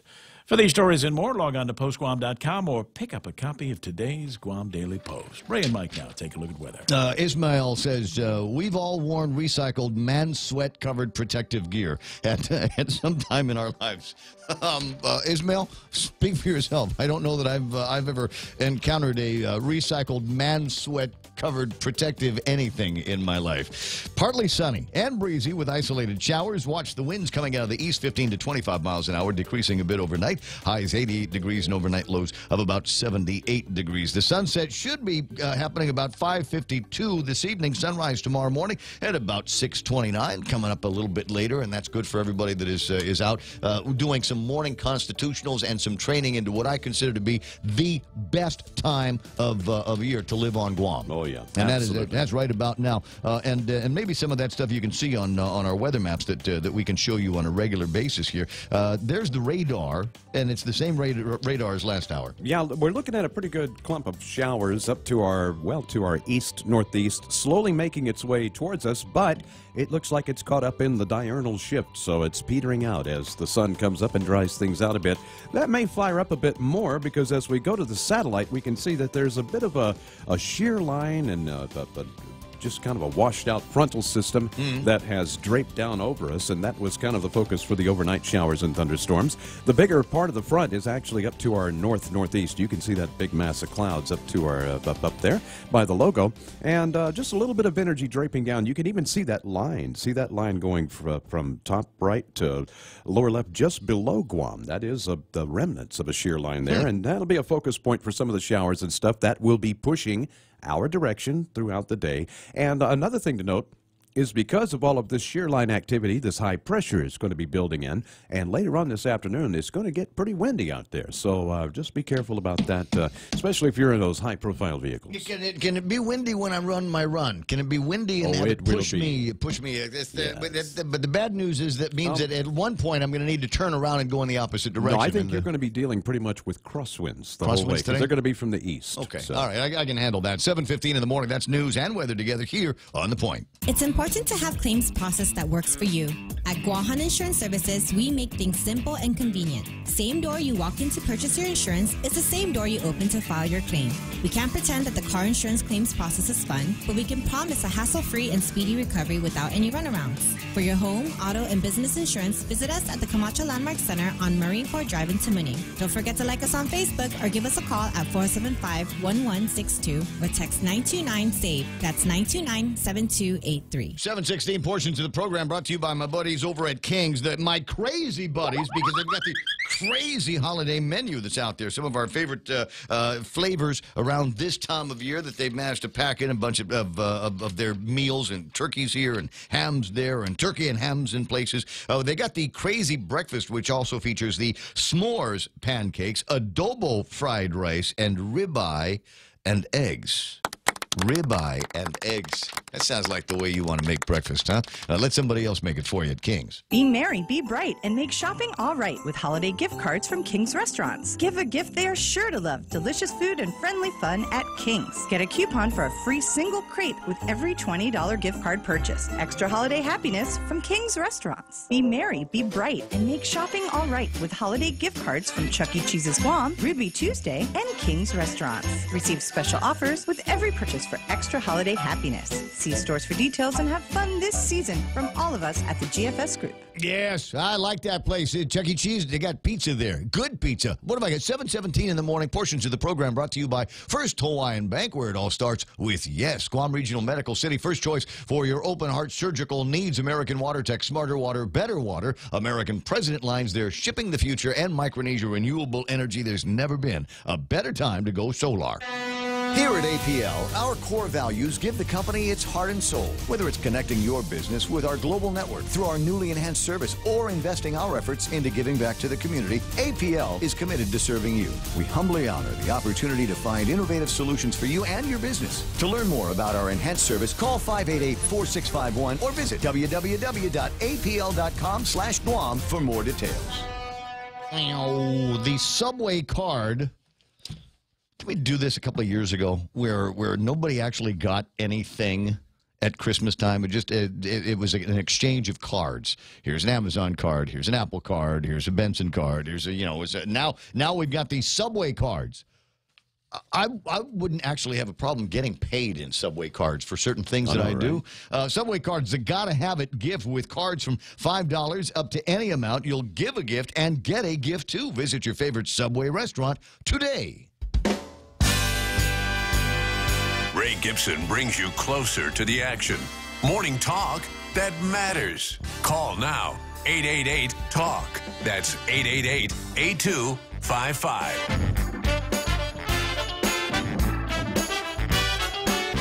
What was the old line? They used to say, many hands make fast work. And many hands make strong work. I'm looking at a double truck from yesterday's Daily Post here. Mariana's Strong, and this is a program that the Post put together almost immediately. Recall the morning after Super Typhoon U2 went through the northern Marianas. And everybody looking around, kind of looking at each other, going, "How do we help?" And so the folks over at the Post and Cortec assembled a team. And a team of people from virtually every community, every part of our community. Dusitani, GTA Teleguam, Lode Hotel, St. Paul's Christian School, the Fire Department, Anderson Air Force Base's Fire Department, Cortec, Santa Teresita Catholic Church, Choice Broadcasting. Hey, I know us. iConnect was in there too. Teedson High, Adzuta Foundation, Tribal Theory, and CrossFit Hita all got together. And in the double truck, they kind of did it by the numbers, and were able to put together 18,000 diapers to get up to the CNMI, 2,390 rolls of toilet paper. What have we got here? 1,000 bars of soap, about 1,000 packages of wipes, 120 pieces of rope, 90 cases of water, disinfectant, 66 tarps, 50 tents and a couple of sleeping bags, 16 bags of clothes and shoes, and 18 hammers. But the one that stands out in my head, because I've seen this kind of need before, and I predicted that it was going to be of great need again, mosquito coils. And the guys over at Mariana Strong were able to put together about 1,152 mosquito coils that ought to last about a night, as I understand it. It's the way things work out there with the mosquitoes that come out right after the storm. And it's such a big deal because everybody's outside now, or was living in a building where they might have just had a tarp for a roof, and it's hard to keep the bugs out that way. And so, yeah, you need something to prevent the termites from coming and eating all the wood inside, and to keep the mosquitoes away, so that you can get some decent sleep at night without that noise in your ear and the occasional bug bite as well. 7:21, time to take a look at what happened on the market on their Friday, our Saturday morning, and it looks like things rebounding nice. I got the what have I got? It's wait. There it is. S&P 500 up by 22 points to close at 2760. The NASDAQ is up by 57.5 points to close at 7,330. Dow Jones Industrial Average picks up 199 points, and that was, what, on top of 600 or so points they picked up on their Thursday. So nice day for the Dow, 25,538. FTSE's going to open in red. The Nikkei, though, is green. So is Hang Seng, Shanghai, and the DAX is backwards by about 40 points. Looking at gold at $1,226 for an ounce of that. Ounce of silver trading at $14.09. And what do we got for oil? $50.93 for West Texas crude. That's off by like $1.50 from where it was. Actually, closer to 50 cents from where it was on Friday. $63.55. That's what Tapas was trading for on Friday. Today, trading for $62.81.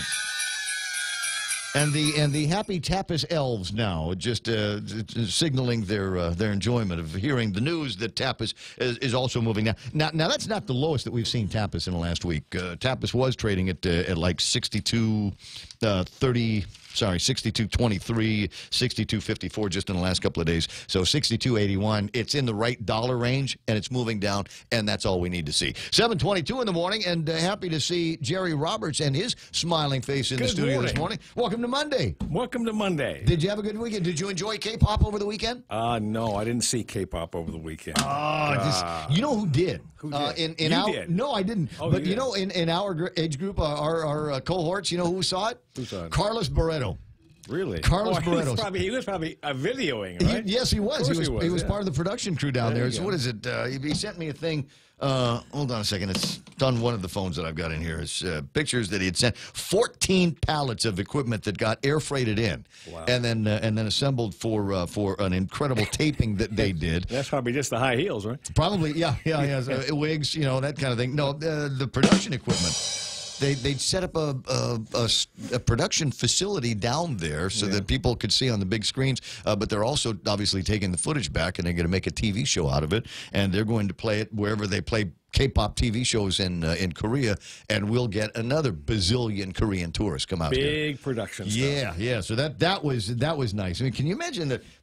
But can you imagine the effort that went into it? I mean, Carlos got his own people, his own team, and then Carlos working with a new team for whom maybe a knowledge of similar equipment was there, but maybe different language capabilities. Sure. So I wonder what that was like. Absolutely. Yeah, that would make an interesting extra point one of these days. But if anybody can do it, it would be Carlos. It is my man. I have a history with Mr. Bretta, by the way. We do. Years ago, we did a TV show. This was back in when the Olympics were on in L.A. Years ago. We went in there and did a thing called J.K. Finley behind the scenes. And it went for like 2 weeks, 3 weeks, whatever it was, run and gun, do as much video with celebrities as you possibly can. Right. And come back and try to make a whole season out of it, which is what we did. And we learned, because the first night we had to make a 30-minute program or a 60-minute program, I forget what it was, but we were up like 48 hours trying to figure out how to do it and where this went and where that went and video in those days. My least favorite part. Oh gosh, video in those days were not like today. You can't just open a computer up and with a program and knock it out in half and drag and drop. Yeah. Yep. All those things didn't exist then, so it was nearly manual. And it took us 48 hours, and our wives were bringing food and everything. It was just incredible. But we got it out. And the second time it took 24 hours. The next time it took.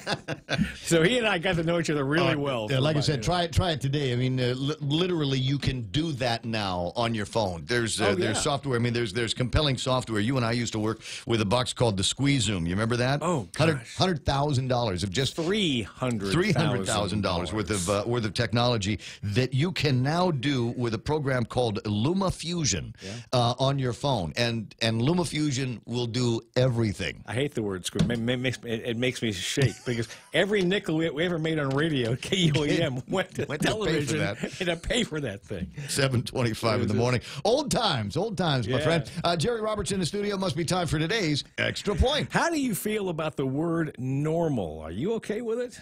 If I addressed you as being a normal person, how would you take that? Would you be rejoicing, relieved, reflective, or perhaps rejective? Yes, it's a real word, but it's not one we normally use. Buckle up. We're going to change the way you think about normal today on the Extra Point. When we talk about being normal, we're really thinking about usual, predictable, comfortable, operating within a generally acceptable set of standards. Some people would say limitations, because we accept those standards as being a good thing, and even if we can exceed them, we often don't. Or people tell us we can't do something, and we accept that. Now, all of this may sound a little wacky if you're hearing it for the first time, but our subconscious mind buys in and makes that our new normal. Our subconscious determines 95% of our behavior. Get that, 95%. Now, are you happy with your career, your health, your relationships, your peer group, and the future? If you stay with what's now normal, would you like to upgrade your normal? Dan Sullivan, the founder of Strategic Coach, has 4 very simple and powerful questions we can ask ourselves, with some slight modifications to simplify things. Here goes. In the last 90 days, what achievements are you most proud of? 2, which areas of focus and progress are giving you the greatest confidence? 3, what new things get you the most excited? And 4, list 5 new jumps forward you can decide on that will make your next 90 days a big success, regardless of what else happens. There are a lot of clues in there about the kind of changes we'll need to make if we want to exceed our current limitations. By the way, you'll be able to download all this from GuamTraining.com. Click on transcript number 206 in about an hour. Something else. When we're lacking recent progress, we're more apt to live in the past to make us feel more valuable. We change that by extending ourselves beyond our limits, which we spoke of recently, using the power of just. Just one more rep, one more mile, one more book, one more project, just one more. When was the last time you pushed past your limitations? Experts say 80% of the things we're currently doing are keeping us where we currently are. Only a handful of things we're now doing will move us forward. Let me say it another way. you may have heard before. What got us here isn't what will get us to where we want to go. A growing segment of the folks believe that we need to set a new normal every 90 days. In Japan, they speak of kaizen, or continuous improvement. You know, it's okay. We're already wired for progress. We just have to stop derailing that progress by replacing can't with can, then will. And pretty soon, did. We'll jump into part 2 of this conversation tomorrow. That's the Extra Point. Get out there and make something good happen today for 93.3 in the Ray Gibson Show. I'm Jerry Roberts. Gotcha. Somebody had suggested that I take a test to determine my human metrics Young typology, or I don't Morgan Simpson. I don't know. Myers-Briggs. That's it. There it is. What's that for? Myers-Briggs is a personality test where there are many different types of personalities. Mm-hmm. And some of these things, there are these testing mechanisms that are famous and expensive.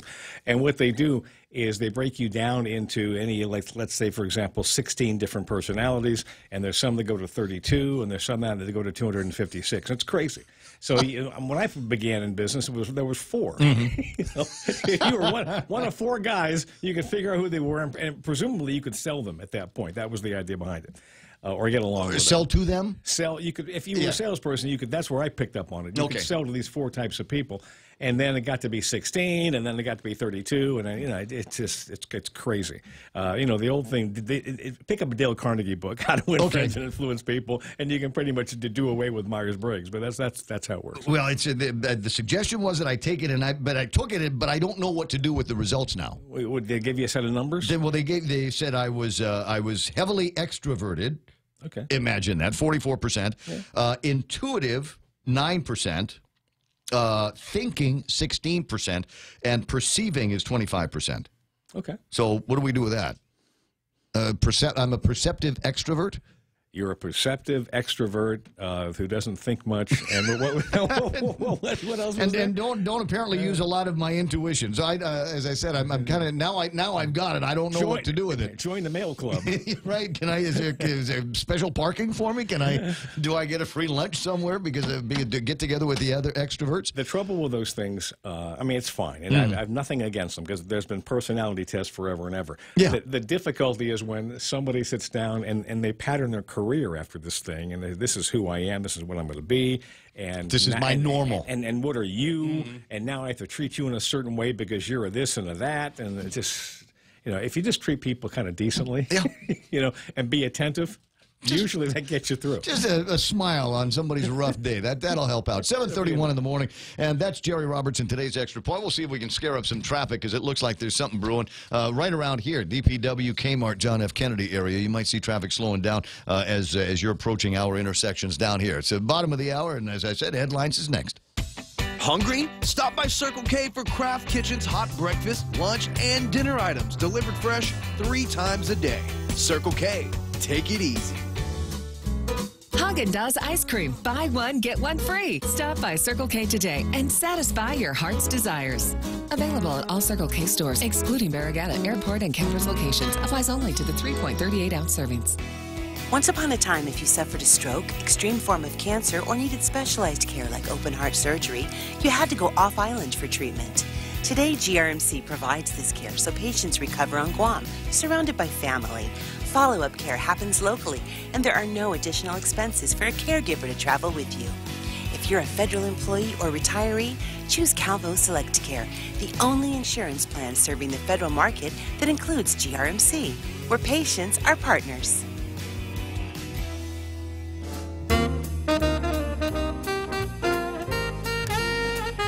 Well, that's an interesting question, Big Sister Shelley. She wants to know online. She found a story on NBC that said a proclamation from President Trump issued for the closing of the executive departments and agencies of the federal government on December the 5th in honor of George Bush. Now, if that's true, that'll be the 6th here. And so if that's true, there will be no federal government operations on the 6th. Which is Thursday. Friday is Our Lady of Cameron Day, which means that there won't be any government of Guam working on Friday. So we're going to be like 2 days without any kind of adult supervision around here with no government at work. 7:33 in the morning. I'll see if I can scare up some information on whether or not that's going to be effective all the way out here in the fringes of democracy. But right now, time for headlines from the Guam Daily Post. Here's Kevin Kerrigan. Half a day and good morning, Guam. In the headlines from the Guam Daily Post this morning, President Donald Trump has issued a proclamation for the closing of executive departments and agencies of the federal government nationwide on December 5th in honor of the passing of George H.W. Bush. Island leaders joined the nation over the weekend in mourning the passing of the late George Bush, who died Friday in Houston at the age of 94. Governor Eddie Calvo calling on the people of Guam to join the nation in prayer for the 41st president. He ordered flags lowered to half-staff. The governor praised Bush as a patriot who believed in the greatness of America. Guam Republican Party Chairman Jerry Crisostomo issuing a statement praising Bush as a statesman of the highest order, a friend of Guam, and a great American. Guam delegate-elect Michael San Nicolas also issuing a statement. He said the loss of President Bush is felt by the entire country and the people of Guam. CNMI Governor Ralph Torres issuing a statement saying, "We lost a great American over the weekend." He called Bush an unselfish leader and a humble man. In other news, police responded to a report of shots being fired last Thursday on Kenny Drive in Manila and arrested 2 men on drug charges and possession of a firearm without an ID. According to the magistrate's report, a bystander reported hearing an argument outside a home on Kenny Drive, followed by 2 gunshots. Then someone yelled, "Why are you shooting your gun on the property?" No one was injured. According to the complaint, the 2 suspects got into a vehicle and tried to get away, but they were stopped when police vehicles surrounded them. The driver, 25-year-old Snyder Sablan Nestor Jr., jumped out in an attempt to flee, but he was caught. The passenger, 24-year-old Devin Jesus Santos, was searched by police and found to be carrying a small baggie containing suspected meth. Under the passenger's seat, police found a Smith & Wesson revolver and a glass pipe with suspected crystal meth residue on it. Santos is a convicted felon on felony release. In another case, he was charged with possession with intent to deliver. Nestor charged with possession of a firearm without an ID and possession of a controlled substance. Guam Power Authority General Manager John Benavente says the cost of helping bring power back to Saipan and Tinian after Super Typhoon U2 may rise as high as $6 million. The GPA crew assigned to the relief effort in the CNMI, not expected to be back on Guam until December 23rd. GPA has a memorandum of understanding with the CUC, and it's expected to be reimbursed for at least part of the support services they are providing to get power restored in the Commonwealth in the wake of U2's devastation. For these stories and more, log on to postguam.com or pick up a copy of today's Guam Daily Post. Man, isn't that something? Can you imagine another 90 days or so without any kind of electricity? That's just make me nuts. iConnect giving away instant prizes with each new 12-month plan through December 31st. You'll also be entered to win a vacay for 2 to Manila or incredible weekly prizes when you connect and win with iConnect. Go to iConnectGuam.com for more details. Attention federal employees and annuitants. Open enrollment begins on November 12th through December 10th for federal employees' health insurance plans, with rates 19% lower than last year for Take Care's non-postal high option and access to PICA's Best Clinic FHP Health Center. Take Care's supplemental wellness package provides cash incentives and allows members access to 19 fitness partners, including the largest fully functioning fitness center in Hagåtña and Dededo. To learn more, call Take Care at 646-6956. Take Care, our island, your health plan. Was it just the other day? We were doing a bunch of live commercials here in the radio station. Somebody chimed in on Facebook Live, said, "What happened to the Sawsum Sauce commercials?" Well, guess what? Wendy's Sawsum Sauce, so popular that they're putting it on a burger. The new Sawsum Bacon Classic Cheeseburger stacked with applewood smoked bacon. On that beef patty, you get the melty cheese, your favorite fixins, and now Wendy's signature Sawsum Sauce. Always ask for extra. Wendy's new Sawsum Bacon Classic. Have it in a single, double, or triple version. The burger worth bragging about it. Wendy's quality is their recipe. Do you know someone who has difficulty following conversation in noisy places or turns up the TV a little too loud? These may be signs of a hearing loss. Ross Hearing Aids specializes in hearing evaluations, custom-fit hearing aids using the latest in wireless digital technology, and custom-fit hearing protectors. Call Ross Hearing Aids today to schedule a complimentary hearing consultation. 637-HEAR, 637-HEAR. Ross Hearing Aids, located across Shirley's in Harmon.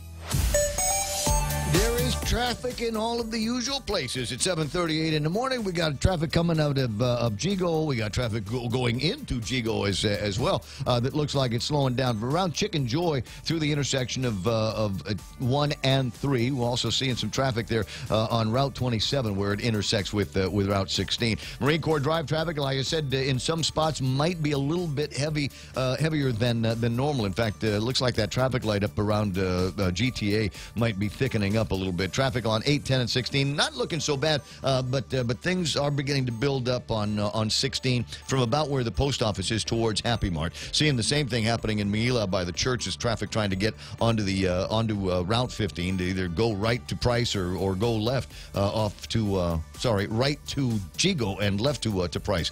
Got anything else happening? Maybe a little bit of a build-up as you get into Big Navy down in Sumai. Not seeing anything in front of Navy Hospital, but it's beginning to build up going down the hill in front of the governor's office, so watch out for that. 20 away from 8 o'clock in the morning. That's right now traffic here on The Point.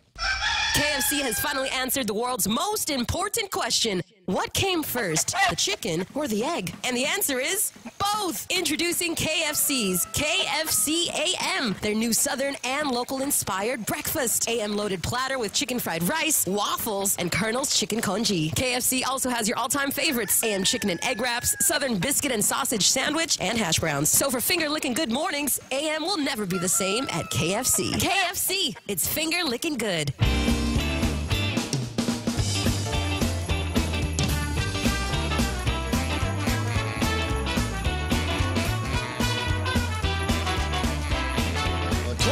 From 8 o'clock in the morning. Nice to have heard the story about George Bush's last words were to his son.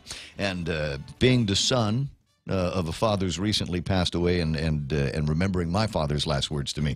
Kind of warmed me. I heard that story and kind of hit me in the feels. It's 20 away from 8 o'clock in the morning. 888-8255. That's 888-TALK. And we're seeing what if we can get some confirmation on the story about, I'm sure the story is true. I mean, NBC says that the President Trump has declared a day of mourning for George Bush on December the 5th. We'll find out how that's going to affect us here on Guam. But I do want to say hello to a couple of people watching on Facebook Live. There's Eunice Mendiola and Francis Salas and Alfredo Mendoza. Little sister Mona Silva's there. Tyron, Carlos Barreto, Carm Leon Guerrero, Roy Gamboa, Hoffa Mayer.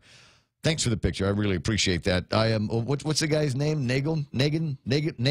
What? Who else is on? Greg Karabrock and Mark Cruz is waving from the distance. Vivian Sablan LG, Chuck Tanner, Corina Gutierrez Ludwig, Carl TC Gutierrez is on. What's that?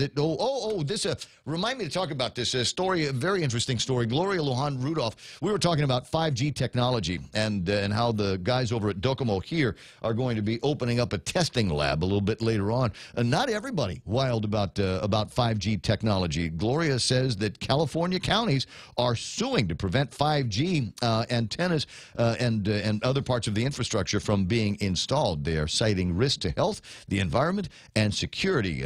What have I got here? Who else is on? Richard Yu, who is, I'm sure, very interested in the 5G conversation. Melissa Salas Akimoto, Joy Santa Marina, just fresh from a run, I'm sure. Tommy Godwin. Tammy Godwin. Jeff Pleadwell, Andy Saidinko, and who else is playing around? Vince Duenas, Sonny Cruz. Tricia Cruz, TC's in charge. Debbie Ratulian, DJ Cure is online. Because, this is the spot, Federal holiday declared, day of mourning. Kenny Williams is there, except Tom Hawks. Tom Hawks will kill you. No, that's a response. Denise said something about whatever doesn't kill you makes you stronger. Kenny says, except Tom Hawks. Tom Hawks will always kill you. Williams Cruz is there. Felice Tan Valencia and Carl Facuda. Good to see Felice Tan Valencia and her entire running family out at the Plumeria race on Saturday. That was good. That was all right. It got started off perfectly and a little bit of rain on us. at exactly the right time in the race. That was fun. Daryl Taggarty's there, and Loli Kemet is playing around. Huffa Vivian Sublime. Nice to see so many friendly faces and familiar names here watching me on Facebook Live, and frankly being able to conversate with each other. For those of you that are unfamiliar with what we do here and the different ways that we broadcast, yes, we have an FM transmitter high on a hill. Just like every other FM radio station. You got a transmitter high on a hill. But we've discovered over the years of doing broadcasting and following where you are, that not everybody gets their entertainment from an FM radio anymore. There's a lot of you that have found a way to love walking around with a device like a cell phone where you're able to stream audio and video. So we take what we do here, the audio, and we throw in the video components, and we stick it on Facebook Live. And the cool thing about Facebook Live is I can see when Paul Bloss comes on. I can see when Tammy Bamba comes on. But there are going to be people that don't want me saying that Paul Bloss and Tammy Bamba are watching me on Facebook Live. If that's you, watch on YouTube Live. Just go to YouTube and type in Ray Gibson Show, and something will pop up. You can do the same thing with Bob Klitsky in the afternoon as well. And if you really got to stay arm's length away, then go to our regular website, thepoint.gu on the World Wide Web, and that way you can watch, and nobody will know that you are there except you. I won't keep a string on that. I won't capture IP addresses. Good morning, Debbie Canetta. Nice to see you there as well. As I was talking in the last hour about 5G, and in the conversation with Jane Flores from GCC, they are right now, as we speak, enrolling students for the spring semester that they're going to be doing, and I think that ends up in January or something like that. But the deal is, there's probably still room in some of the high-tech computer and networking classes that I really want you to join, because we are, as I've mentioned a couple of times, we've got a ton of data that runs through Guam. And there's all kinds of people that are responsible for making sure that it doesn't stop while it's running through here. And there might be people that are talking about finding different ways to be able to jump into and out of that data stream for whatever it is that we want. But you need to have the skills. You got to have the knowing to do that. So go sign up for a thing over at GCC. And then maybe when the guys at Docomo are done setting up their testing lab here, they might hire you or somebody that you know to work at that place. Right there at Bleeding Edge. It's a 5G test lab. And the idea is it will be available for use by more than 1,900 partners participating in the Docomo 5G Open Partner Program, which provides global businesses and organizations with the latest 5G information, test environments, and opportunities for partner workshops. Program partners will be able to connect their devices and services free of charge to the lab's 5G base and mobile stations and other equipment. Once the test environment is extended to outdoor locations during or after next summer, Docomo will also assist partners with their outdoor verifications. And you got to be, frankly, you got to be, in my mind, somebody that works at Docomo or Richard Yu or Bob Kelly to understand what I just read. But, gee, it sounded next level, didn't it? Didn't it sound like, dude, I want to be a part of that? And there's a lot to love. But, as has been suggested, not everybody is crazy about 5G. San Rafael residents, California, does that surprise anybody? Have launched a campaign to block cell phone companies from attempting to build 5G towers out in Marin. The 5G towers, which would allow for faster and higher capacity video streaming and other transmissions, could exacerbate health symptoms already suspected as a result of exposure to electromagnetic fields. This comes from Vicky Sievers of the EMF Safety Network. According to the EMF Safety Network website, these symptoms can include fatigue, headaches, sleep problems, anxiety, heart problems, learning and memory disorders, ringing in the ears, and increased risk of cancer. These are the same people that, you remember when they came out with the radio read meters? Yeah. Guam Power Authority came out with these radio read meters, and everybody in the world said, that's great. But there were 2 or 3 people that I would happily categorize as nut jobs that said, no. Those things are going to be transmitting, and they're going to be transmitting at frequencies that will get into your brain and make you stupid and give you brain cancer and rot you from the inside out and melt chocolate in your pants and, that kind of thing. And I'm going, no, I don't think so. It should be noted that many of the things that you just listed that they talked about, those are also the conditions of old age. Fatigue, headaches, sleep problems, anxiety, heart problems, learning and memory disorders, ringing in the ears, and an increased risk of cancer. K-pop will do that. You tell me I'm wrong. I don't know. They've experienced 2G, 3G, 4G, and now on the horizon, 5th generation called millimeter wave technology, Sievers said after her presentation that brought standing applause from about 20 other nut jobs at the packed meeting. Around the world, doctors and scientists are gravely alarmed about the biological and physiological effects of that technology. Sievers said no permits for 5G so-called small cell towers have been issued in Marin as of yet, though they have others in the Bay Area cities, and she suspects they're being planned in San Rafael and Marin. So this is the deal here. This, if you are somebody marketing, you go and find these companies out in Bay Area and tell them that if they need to test their gear, come to Guam. Yeah. Test it out here. Wouldn't it be something else? We've only got a handful of nut jobs, not like Northern California. Yeah, wouldn't it be something if all this technology that allows us to read and get this information and stuff at a moment's notice is also eating our brains so that we can't understand any of it? How would we know? How would we know? Yeah. We've all got it. Yeah. Then we all have it, because everybody I know has at least one of these things on them at any given moment. And you know me, I've been traveling with 2 of them because I think I'm important. Actually, it's still the same old thing. For those of you that have seen me with the 2 phones, wondering, is he that important? I mean, is that really that's the phone that the governor uses if he needs find Ray and get some advice from Ray? No, that's it's just that I have years of WhatsApp on this phone that I cannot elegantly transfer to this phone, and I know that you're feeling it. You're going, well, you know what, Ray? I'm sure that there's a way to do it, and this is what I did before. It doesn't work. Whatever it is that you're going to suggest, I've tried, and it doesn't work. But thanks for thinking about me. I appreciate, I like it when you pay attention to me. 10 away from 8 o'clock in the morning, other items in the table of contents, and I'll see if I can get some details on this. Another one of those things was notes from last week that I was holding on to.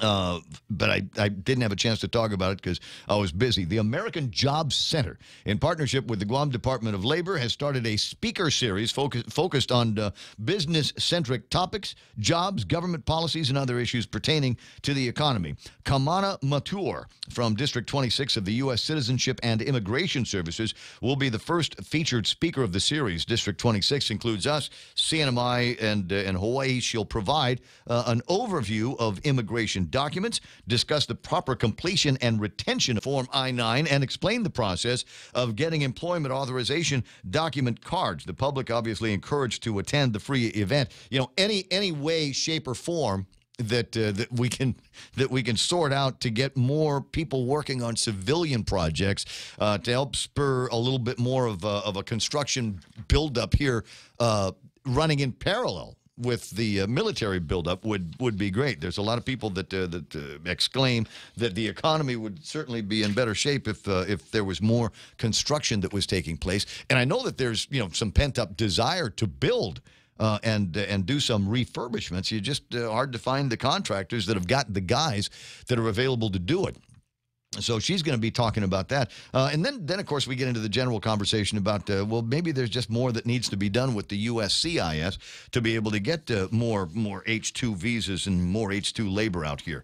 So I don't know. We'll see what we can learn from those guys when they come in. Remind me when it gets to be time for sports, which is probably going to be on 10 or 15 minutes from now. We'll spend some time talking about other sports and, in fact, youth sports that are going to be coming around to your villages in the very near term. 888-8255, that's 888-TALK, or 988-5874. That's our WhatsApp number, 988-5874. A couple of other press releases that I'll talk about when it gets to be the small talk portion of the program. But this interesting story from the pages of the Guam Daily Post: lawsuit seeking ballot changes for future elections delayed again. Ken Leon Guerrero. You've heard that name. You've heard his voice. He's a frequent caller into talk radio in this community. Ken Leon Guerrero pictured holding a copy of the lawsuit he filed against the government of Guam and the Guam Election Commission. And it looks like they're finally going to get to, what is it, tomorrow is when they're supposed to be taking a look at this lawsuit again? I think that's the gist of the story. No, that was Friday. They postponed it until next year. Like January is next month, but like sometime next year, is that like January? But there's the lawsuit has been amended, it says, and he said the goal now is not to overturn the election results as it was before. I'm seeking to make sure that the ballots in all future elections are very clear and that all votes are counted. Chris from Bigga and Beta is bristling just as I'm, the fact that I'm talking about it again. The issues are still there. Those issues include ensuring that the only portion of a ballot that should be voided is for the race in which the crossover vote was cast. All other valid votes for other races on the ballots should be counted. But did they not count those? My recollection was that they went ahead and counted those and added them in.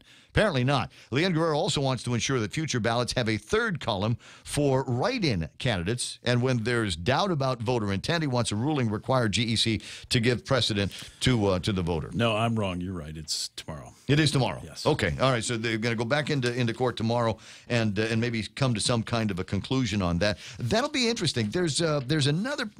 As we get late into the life of the 34th Guam legislature, do I have? I was going to ask you. Do we have a list of the bills that were passed in last week's session? You've got it. It's in the paper, right? It's on the website too. It's on the website. Yes, okay. sir. Well, I told you I didn't have access to any newspapers this morning. I got like one, and so I haven't read up on all. Did they sneak anything fun in on Friday night? No. You know why? Because I said that people were going to be watching. That's why I said people are going to be watching. So don't try to sneak anything, any sneaky last minute, late night. The newspapers are all asleep and the radio stations are closed legislation. But Fernando Esteves has issued a new piece of legislation. This is 377-34. Relative to establishing an independent designation for candidates for the legislature. Notwithstanding any other provision of law, candidates for the legislature who do not wish to seek the nomination of a political party may file his or her declaration of candidacy under the independent designation. Independent candidates shall file his or her nominating petition papers and all other required documents with the GEC no earlier than 130 days before the primary and no later than 60 days before the primary election. The Guam Election Commission shall not ratify more than 15 nominating petition papers and all other required documents for candidacy for candidates under the independent designation. So there'll be a limit. No more than 15 independent candidates for legislature shall have a place on the general election or special election ballot in which his or her name is identified under the independent designation. Guam Election Commission shall officially record and process independent candidates in the chronological order of receipt of completed filings. So that's the addition that he wants to make to Chapter 6, Title 3 of the Guam Code Annotated. However, I don't think that resolves an issue. In fact, I think it creates an issue for which the legislature has wrangled on at least one other occasion in the past, and that is that the primary election is for the political parties to nominate their candidates that will go on to the general election. By virtue of the fact that it is a party primary, there's no such thing as an independent party.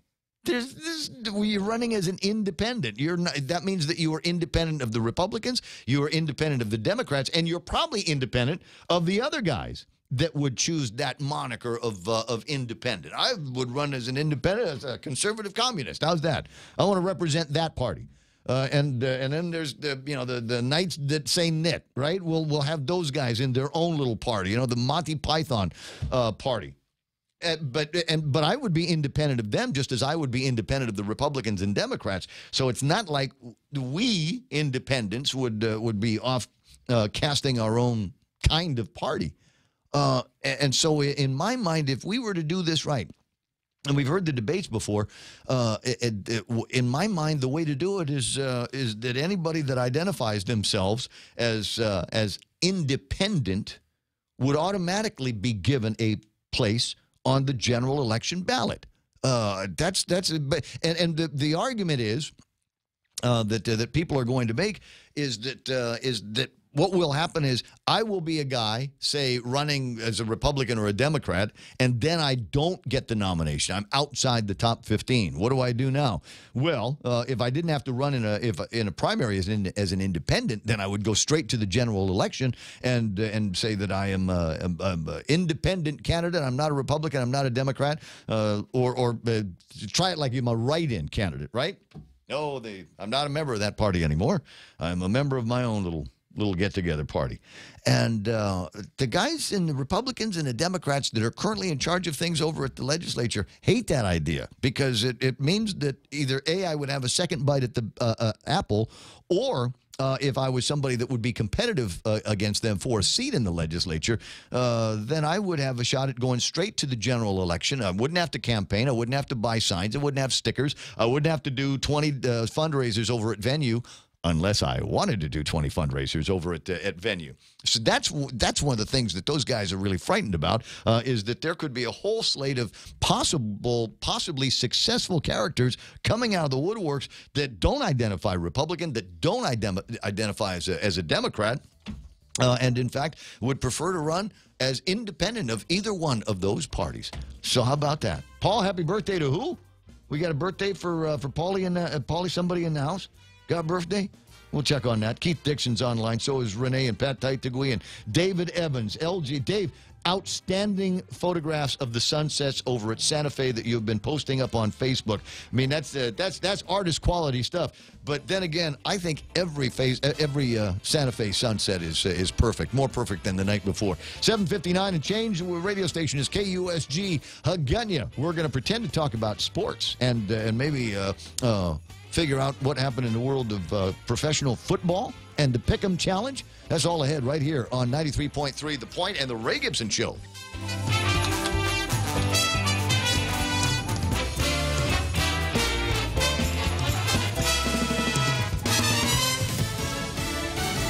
A farewell fit for a president. I'm Steve Rappaport, Fox News. President Trump to send Air Force One to transport the casket of former President George H.W. Bush to Washington. He'll lie in state in the rotunda of the U.S. Capitol through Wednesday morning at 10 a.m., watched over by a guard of honor.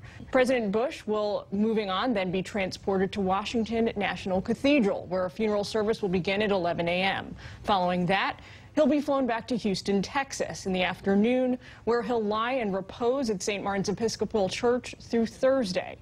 Then on Thursday morning at 10 a.m., there'll be another funeral service attended by his family, friends, staff, and officials who served in his administration. Fox's Jillian Turner. President Trump designating Wednesday as National Day of Mourning for the 41st president.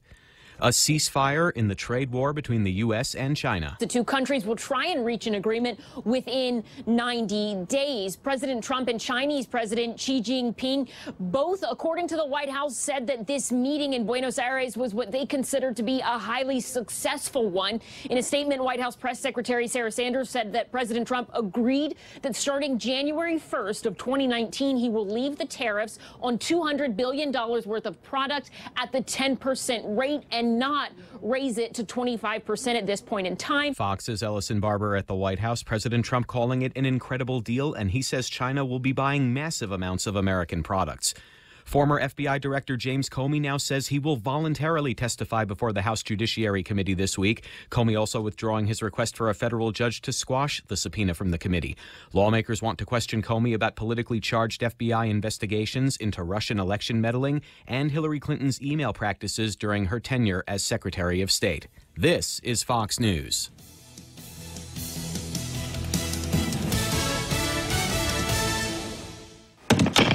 Hi, welcome to this Subway ad for the new Chipotle cheesesteak. How would you like it? Can I get that red with AI? Sure thing.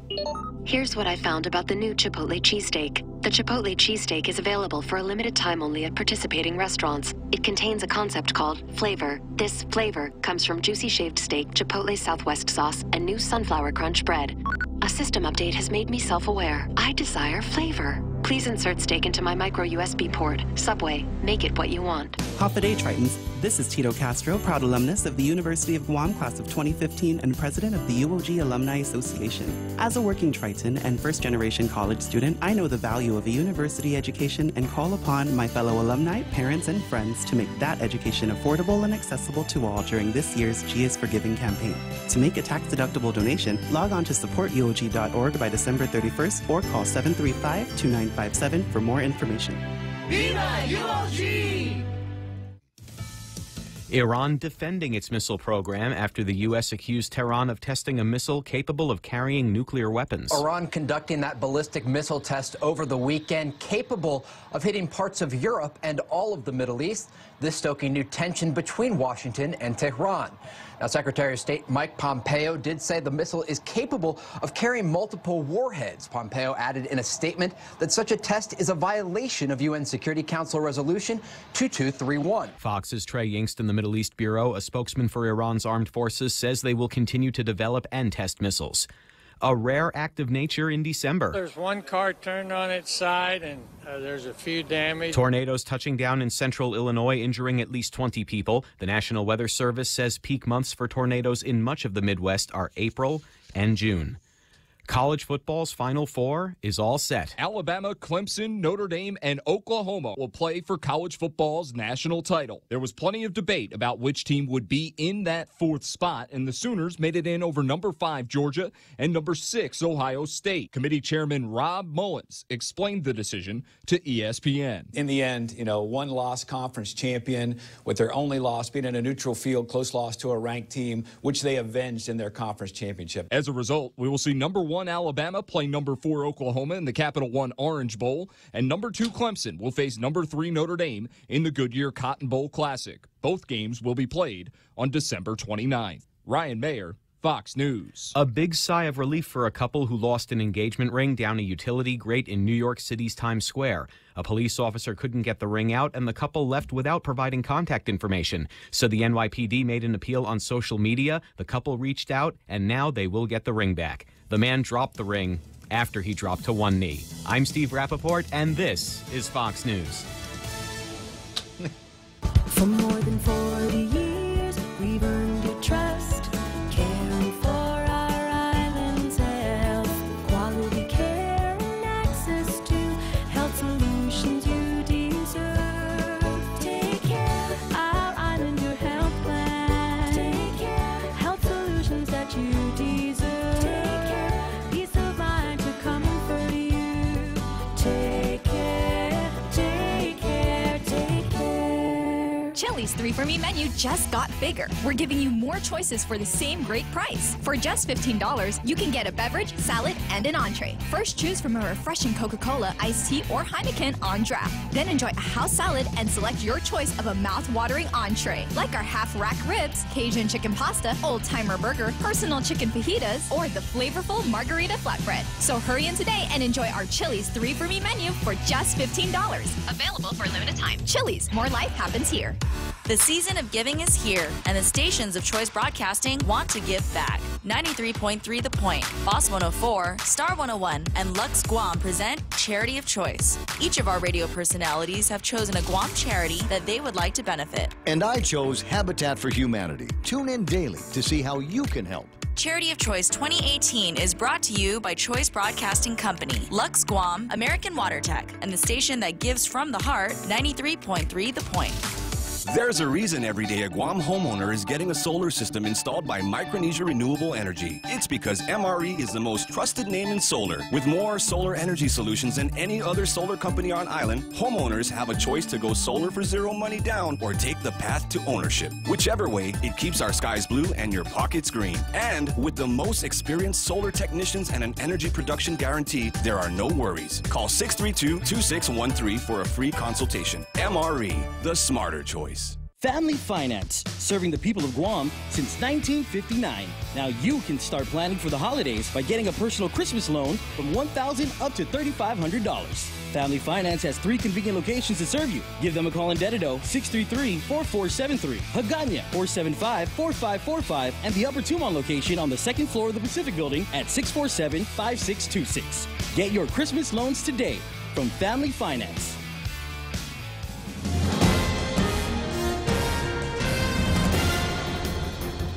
Half a day and good morning, Guam. News time here at The Point is 8 minutes past 8 a.m. this Monday morning. I'm Kevin Kerrigan. Here's a look now at some of the top stories from the Guam Daily Post. 2 people were injured when a Trend Vector aviation aircraft made a crash landing at the Orote Point runway on Naval Base Guam yesterday morning. FAA spokesman Ian Greger telling the Guam Daily Post that the Cessna 172 lost engine power before it came down near the end of the runway and skidded into the jungle.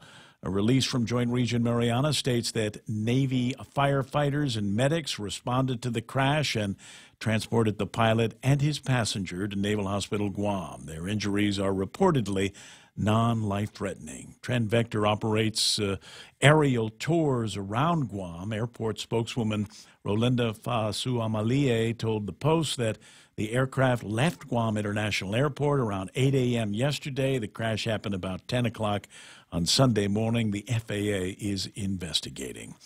President Trump has issued a proclamation for the closing of executive departments and federal agencies on December 5th, Wednesday, in honor of George H.W. Bush. Island leaders joining the nation over the weekend in mourning the passing of President Bush, who died Friday in Houston at the age of 94. Governor Eddie Calvo called on the people of Guam to join the nation in prayer for the 41st president. He ordered flags lowered to half-staff on island. Guam Republican Party Chairman Jerry Crisostomo issuing a statement praising Bush as a statesman of the highest order, a friend of Guam, and a great American hero. Guam delegate-elect Michael San Nicolas said the loss of President Bush is felt by the entire country and the people of Guam. And CNMI Governor Ralph Torres issuing a statement saying, "We lost a great American." He called Bush an unselfish leader and a humble man. We'll have more news after this. It's important to have claims process that works for you. At Guahan Insurance Services, we make things simple and convenient. Same door you walk in to purchase your insurance is the same door you open to file your claim.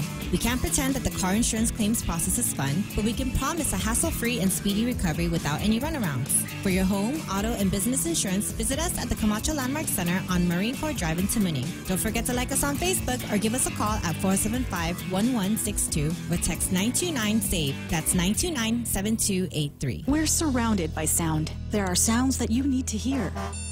There are sounds that you want to hear. And there are sounds that you long to hear.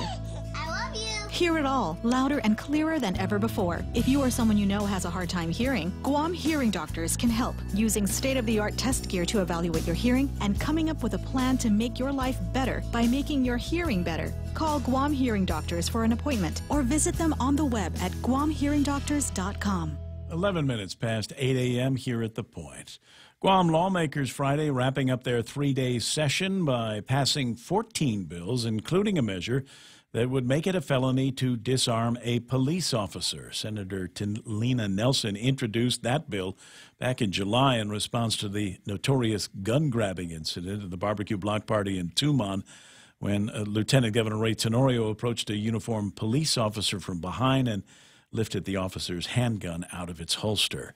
Tenorio facing misdemeanor charges in connection with that incident. If the governor signs the bill into law, a similar offense would be classified as a felony. Senators Friday also rejecting a proposal to override Governor Eddie Calvo's veto of a bill intended to overhaul the local government's problem-plagued procurement process. The session began last Wednesday with an appeal from Senator Atta for support of an override of the governor's veto of his procurement bill. But when it came down to the vote on Friday afternoon, the override failed. 6 senators voted against it. Those opposing the override were Republican Senators Jim Espaldon, Fernando Esteves, Tommy Morrison, Will Castro, Luis Muña, and Democrat Acting Speaker Therese Terlahi. Among the other bills approved by lawmakers, Bill 310, introduced by Senator Regine Bisco-Lee, to transfer $300,000 from GRMC's annual community contribution to public health for the Child Protective Services Division, and Senator Mary Torres's bill to enhance procedural protections at the Civil Service Commission in favor of increasing due process for classified GovGuam employees.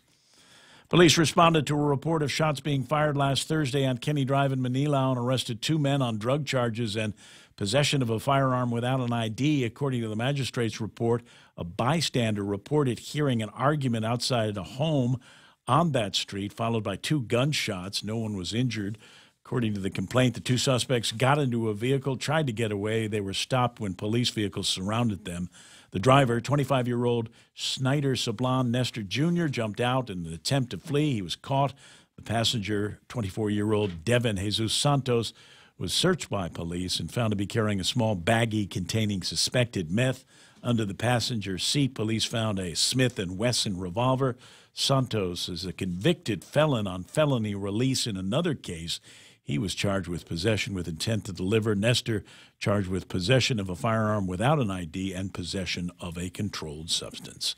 For these stories and more, log on to postguam.com or pick up a copy of today's Guam Daily Post. Ray and Mike now with some weather. All right. I just called up a new radar image, so we'll get a short-term forecast here in just a second. For the day, partly sunny and breezy with isolated showers expected. Winds out of the east, 15 to 25 miles an hour, decreasing a bit overnight. Highs about 88 degrees and overnight lows should be near 78 degrees. Sunset tonight about 5:52. We'll watch the sunrise together tomorrow morning at 6:29 or so. Michael Knight now can take a look at the weather radar and give you an idea of what his interpretation of that is. Yeah, it looks like that one area of showers and thunderstorms kind of picking up pace now as it heads towards us, and you can actually see this if you walk outside, look to the east. It's the only one big cloud that's out there, and it's coming our way. So it looks like, especially, I'm thinking northern central parts of the island will probably see some rain in the next hour to an hour and a half. I would figure this is probably not going to make it here until about 9 o'clock or afterwards. So just prepare for that. Most of us should already be at work or doing whatever we're supposed to do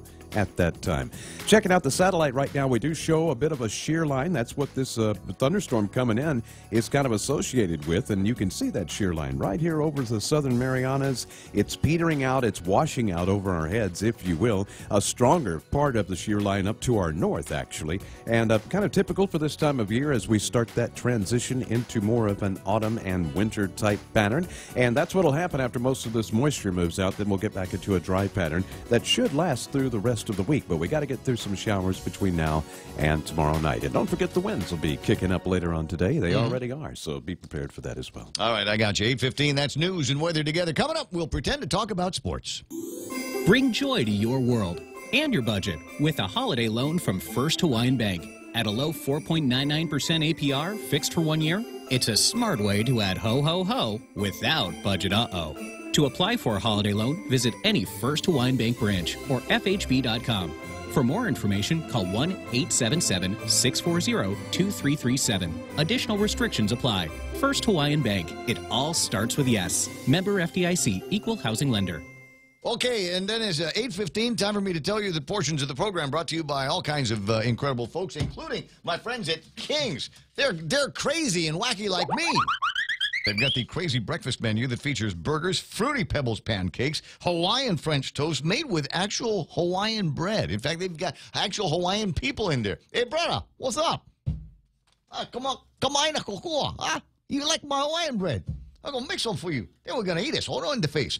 Nutella, banana French toast. And they've actually got people that are bananas that are making this for you over at King's. They got plenty more on the menu that's perfect for kids and perfect for the kid in all of us. That's what's for breakfast or lunch or whatever at King's. Be merry, be bright, and make shopping all right with holiday gift cards from King's Restaurants. Give a gift they are sure to love. Delicious food and friendly fun at King's. Get a coupon for a free single crepe with every $20 gift card purchase. Extra holiday happiness from King's Restaurants. Be merry, be bright, and make shopping all right with holiday gift cards from Chuck E. Cheese's Guam, Ruby Tuesday, and King's Restaurants. Receive special offers with every purchase for extra holiday happiness. See stores for details and have fun this season from all of us at the GFS Group. Okay, good. 8:16 portions of the program also brought to you by Security Title. When you absolutely need to be sure that the property you bought, you own the property that you think you just bought. That's the way that line goes. Also brought to you by Micronesia Renewable Energy. Never been a better time to go solar. American Water Tech, smarter water, better water. Guam Regional Medical City, the first choice for your open heart surgical needs, as well as American President Lines. They're shipping the future. The Ray Gibson Show. News to fill your mind. Talk to get it out. Turn it up. Now tell a friend.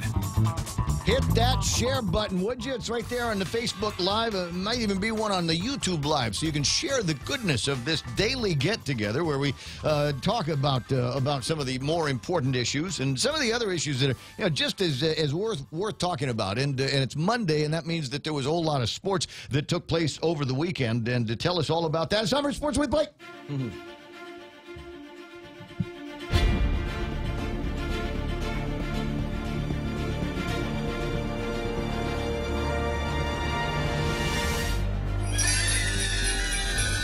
Oh, there's the elves. There's the. Oh, is that Halloween? No, it's they're elves. Oh. Yeah, Oh. You'll have to ask him about it. Liz Gerber is celebrating a birthday today. So is Orville Cutright. That's my friend. Right? Yeah. Darlene and Dale Davis. Here's another friend of ours got a birthday today. Leo Paiumo. Oh yeah. Is celebrating his birthday. Sports guy and umpire. He likes he umps basketball. stuff. Basketball. So he's big in the basketball refereeing arena. There's Lovisia Meeks, Dan Velt, buddy of mine, and Petty Lucas is celebrating her birthday today. Before we get into sports, my random... Oh, wait. Paul Bloss's kid, Napu, is celebrating a birthday as well. Happy birthday, Napu. My random thought of the day today is that on this day, 54 years ago in 1964, was the first broadcast ever of the claymation Rudolph the Red-Nosed Reindeer. Thank you. You're welcome. It's not Christmas unless I watch that.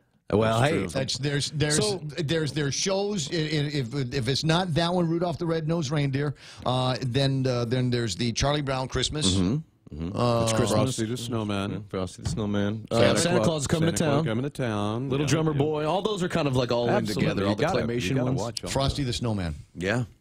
Kevin, have we hit something there? The Grinch that stole Christmas? There we the go. Grinch. The Little Grinch. Drummer Boy. The original, right? The original. No, it's got to be the original. Yeah. You know, the new one is okay. You know, but it's not. It doesn't. It was like cool when they remade Willy Wonka, right?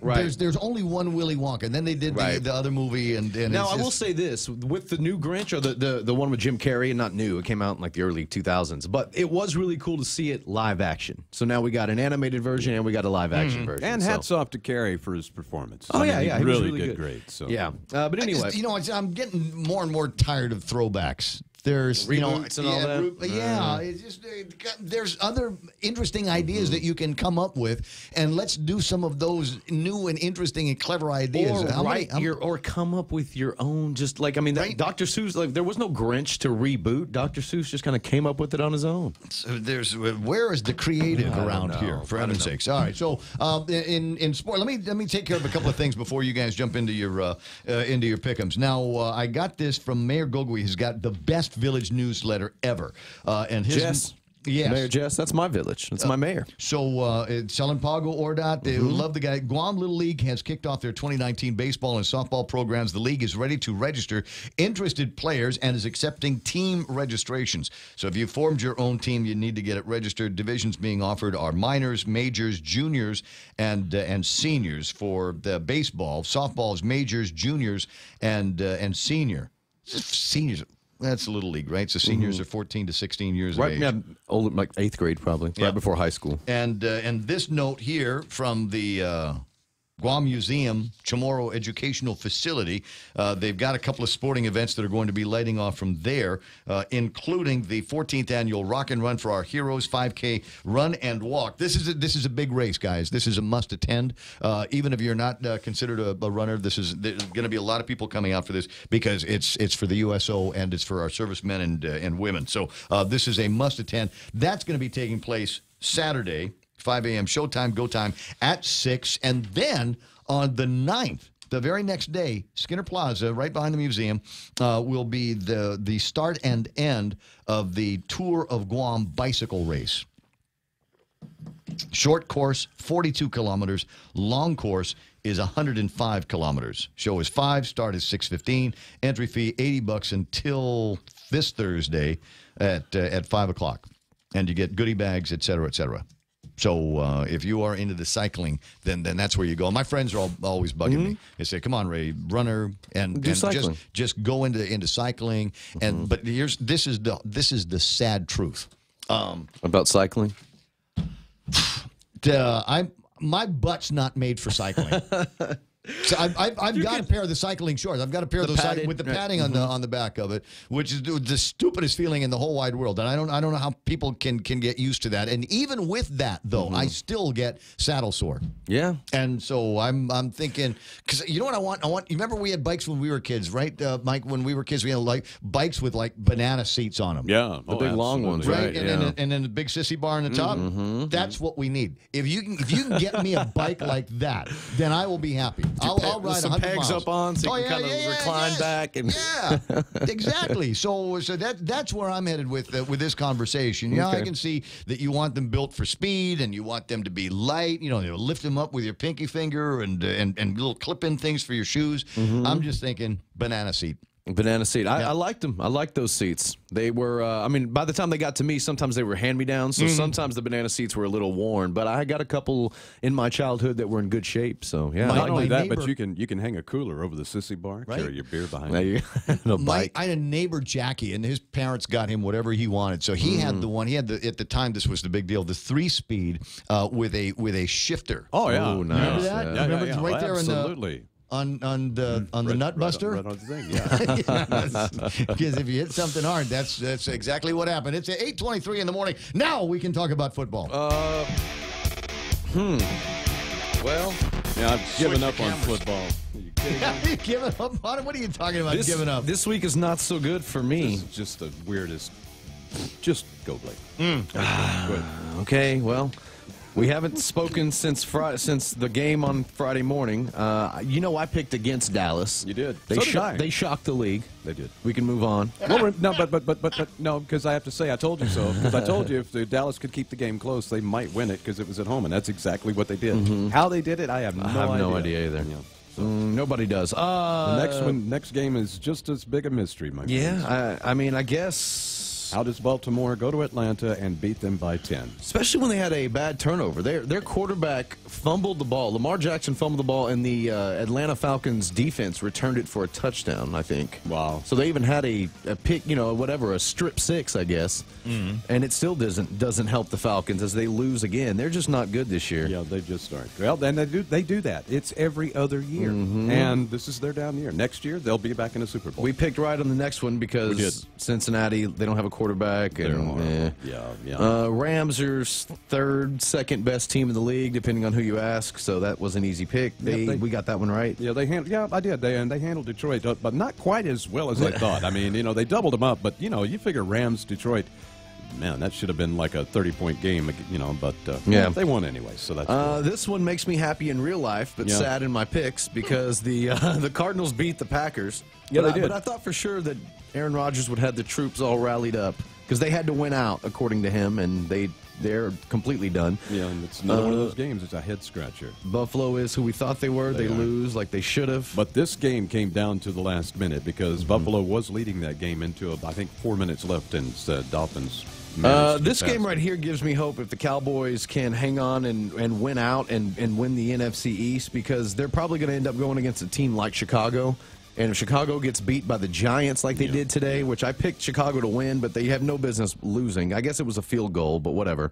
But that's good going into the playoffs. The thing I'm more shocked about is the Bears. They let the Giants throw 30 points on them, and the Bears supposed to have a pretty good defense. So that's we got to wonder about that.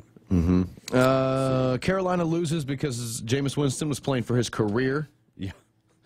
If he lost today, you'll never see him ever again, Jameis Winston. He's out of the league. Again, it's one of those. How does Carolina go to Tampa Bay and lose to that crappy Tampa Bay team? I just don't get it. This other one is this is insane. Jacksonville, Indianapolis. They played probably the most boring football game of the season. Baseball score 6-0. Yeah, Jacksonville wins again. I missed that pick. I thought the Colts would win. So the AFC South really up to the Texans, who again went against my pick, and I'm happy that they won. They did not have 9 in a emotional. Yeah, 9 in a row. That by the way is an NFL record. No other team has lost their first 3 games and run off 9 in a row afterwards. So, for me as a Houston fan, I was kind of hoping they would drop this game. They need to drop one. They're not going to win out, and you'd hate for them to hit that bump in the playoffs. Y'all play the Colts, though, right? Yeah. Okay. Yeah. So, but we'll see how that goes. Might lose there. Then everything else is in progress. Got the Titans hosting the Jets. Jets up 16-6. I picked the Titans, so it looks like I'm in terrible shape for that pick. Kansas City up on Oakland 13-7. We both picked the Chiefs. I got the Patriots 10-0 up over the Vikings as they host that game. And Seahawks up 13-0 over San Francisco, which was no surprise because San Francisco's just horrible right now. Late game, which will be good. Chargers versus Pittsburgh hasn't started yet. And then tomorrow, we can talk about tomorrow. Philly, Washington. Yeah. So there we go. Now, it's Friday is going to be a holiday for GovGuam. For us? No. Sorry. No, it's okay. GovGuam office is closed in celebration of Our Lady of Cameron Day, and so if we're not at work, we can be somewhere watching the game. So what's the game going to be on Friday? That is a good question. I can pull that up right here, Ray. I'm glad you asked. Thank you very much. I try to be thorough here. Looks like it's going to be a boring one. Tennessee-Jacksonville as Tennessee. That is a rivalry game because of the AFC South. But I don't think Jacksonville's got much left. So Tennessee should win. But it will be an interesting game, hopefully. I mean, at least it's a divisional matchup, and those are always exciting. And you get to see Marcus Mariota from Hawaii play quarterback, so that's always fun. Okay. So it won't be a complete amount of lost time. No. Got it. No, and Tennessee still has playoff hopes. So, you got to think that this time of the year, this time of the schedule, as there's just a couple weeks left, they will be playing hard as they're playing for the wild card spot more than likely. All right, an important question that we need to ask at this time here, as I like to say, at this time is because you have pet. Kevin, you have a pet? You have an animal? I have two. No. Two so pets. you got, what do you got? Bulldog, two dogs. Two dogs. Bulldogs, okay. yeah. All right, and I know Mike has a cat. So the question I want to ask here is, are you buying Christmas presents for your dogs? I don't. I used to when I had better acting dogs. This draft class of dogs that I have right now, they don't have the best manners, so they don't get too many treats. Oh, I see. You gotta treat them sternly. Like when I had a black lab and a nice little boony dog that I rescued that I brought with me from the States. Like they were nice dogs. They'd been with me for a while. They could handle treats and toys. A bulldog and a pit bull, they just eat whatever. Yeah. So the house is that's the toy. why. But I have in the past. Yes, I've given my dog a whole stocking full of toys, like treats and all kinds of Mike, stuff. will you be buying your cat any toys for Christmas? Any I treats buy for her Christmas? toys all the time, and I allow her to wake me up at 2 every morning, so that's all she gets. She got surgery for Christmas. Yeah. So yeah, I don't currently have a varmint at the house other than the stray cockroach in the place. But I am trying to amass the affection of 1 or 2 cats that live outside. So when I've got leftovers, chicken bones and stuff like that from KFC. What's the platter today at KFC? Do me a favor, Frank. Could you just send me a message and let me know? Because I've already got the big plate and I've got the square casserole dish. So what's the platters going to be for this week? What's the dishware for this week? But anyway, so I'm eating a lot more KFC so I can get all the dishware, right? And so when I'm done with the chicken bones and the fatty and the cartilagey parts, I throw those outside where I know a couple of neighborhood cats live. So I'm going to try to move that pile of chicken bones a little bit closer to the house. Yeah, that's exactly how you do it. You keep feeding them; they'll come around. And so maybe they'll come around when I'm there and we can hang out and get to know each other because I like cats. It's 8:31 in. I like cats. I want a cat to buy a treat for, and I'm deeply disappointed. For my daughter. My daughter wants me to get a dog. You should. And get a small one though. So that way you can keep it close by and around. She's thinking of what's the one that has a lot of fur that comes off and gets into every meal that I'm going to eat for the rest of my life? A Mastiff. Oh, that's my dog. That's every dog. So you don't brush the one them. with the long hair is retriever. Golden retriever. She wants me to get a golden retriever so we can name it Russell. I will say that though. Don't ask me where that name comes from. They're great dogs. Right? They're great dogs, but yeah, hair is everywhere. Hair will be everywhere. So I asked on Facebook. Normally, that's how you get an answer. Where can I find a golden retriever for which I can name Russell for my daughter? Yeah. And nobody was there. I did get a lecture about what is it? Don't buy it from like a store. Yeah, go to Gain. They want you to rescue dogs. Right. Go save the ones that they're going to put down. Don't go buy a purebred from a cage. is the point. I mean, I know that the ones in cages at stores are well taken care of, and they come from, breeders and all that. But I'm just saying that's most people, and regardless of whether you live, not picking on Gain or anything, but yeah, that's most people just saying. Ticked me off because I was getting lectured and I hadn't even done anything yet. I'm not. I don't mean And you're picking not on Gain. lecturing, No, yeah, I'm just saying that's what most people say. They will say, "Go adopt. Don't go buy, from a store or purebred. Go adopt because those dogs are in need." If I don't want to adopt, am I a bad person?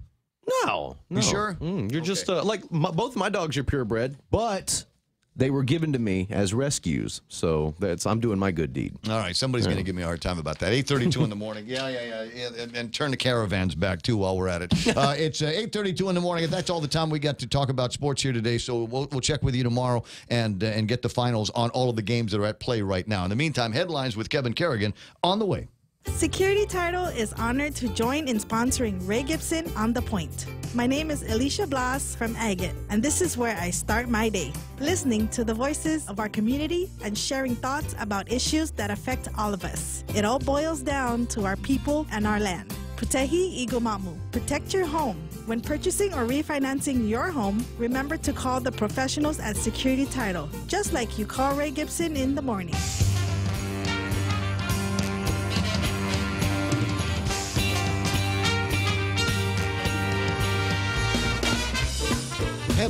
Have we completed the setup for the first anniversary Ray Gibson show? I know it's still not until February the 1st, which is a Friday. There's all kinds of trouble that we can get into on Fridays, but we haven't set that up yet. Plans. You're assuming that I've even started on anything. It's still all in my head. Gonna have to check on the other adult supervision here, and that would be Kevin Kerrigan, but he's busy right now because we got to take care of headlines from the Guam Daily Post. Their managing editor is Kevin Kerrigan. Good morning.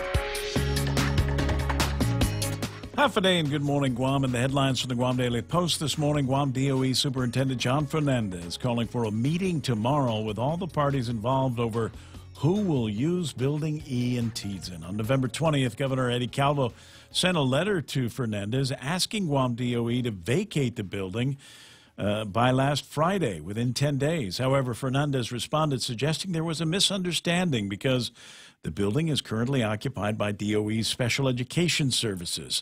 Former Speaker Judy Wanpad, who is now the Chief Academic Officer of Guahan Academy, asked to use the building for her charter school. In his response to the governor to vacate the building, Fernandez wrote, despite being familiar with the challenges facing Guahan Academy, there was no prior indication that you had decided to assist the charter school by asking DOE to vacate Building E. Fernandez said he has called for a meeting with education and GovGuam officials for tomorrow to discuss the issue. New Guam Fire Department recruits may be out in force now, but they will have to wait until January to obtain new protective gear. For now, recruits are being handed pre-owned personal protective equipment. According to Guam Fire Department spokesman Kevin Riley, the used PPEs have been inspected and they're in good working order. Riley said at no time will any firefighter be placed in harm's way without the proper protective gear. 45 recruits graduated from the Guam Fire Department Academy during a ceremony in late November at the Sheraton Guam Resort. Guam Power Authority General Manager John Benavente says the cost of helping bring back power to Saipan and Tinian after Super Typhoon U2 may reach $6 million. The GPA crew assigned to the relief effort in the CNMI is not expected to be back on Guam until December 23rd.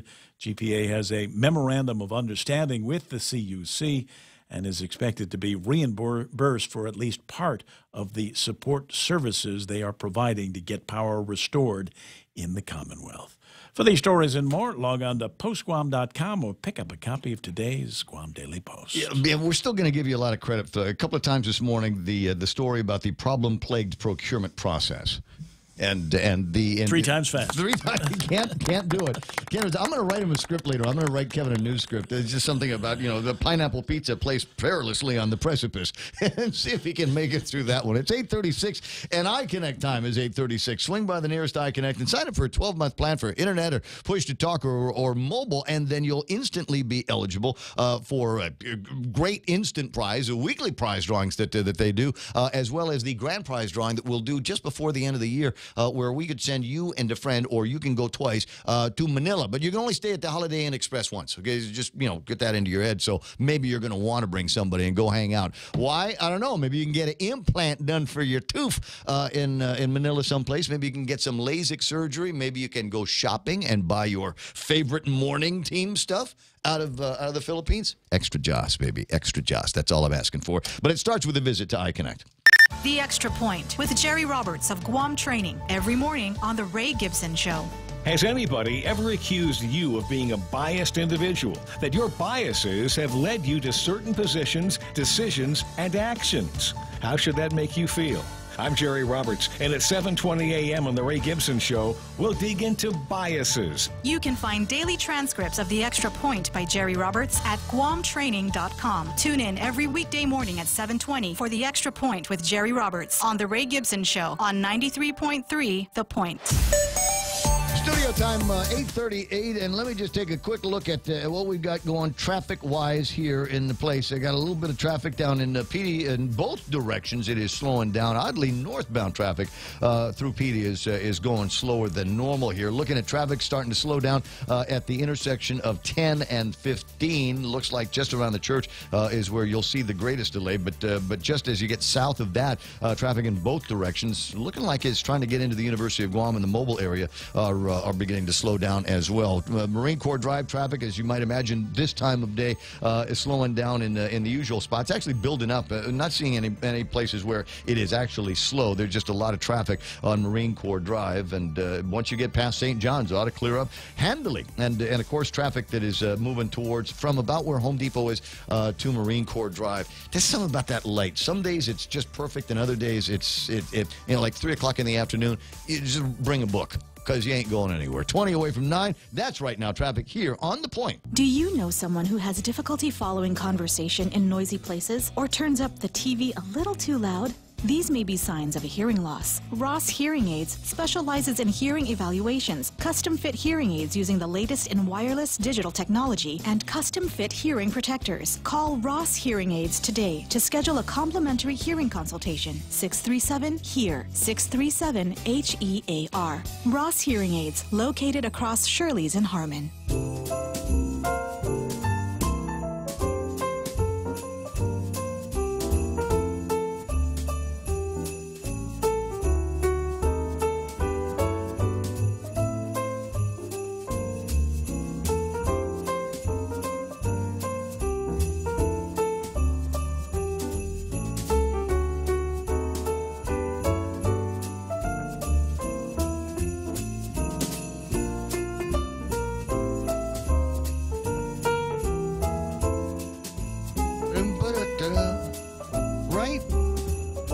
Where is it now? 20 away from 9 o'clock in the morning. The Ray Gibson Show on just a swimming Monday here. I'm loving this. Right there. I got it. My friend Dennis, who's many things, but he is a great breakfast pizza cook and a fellow beer drinker.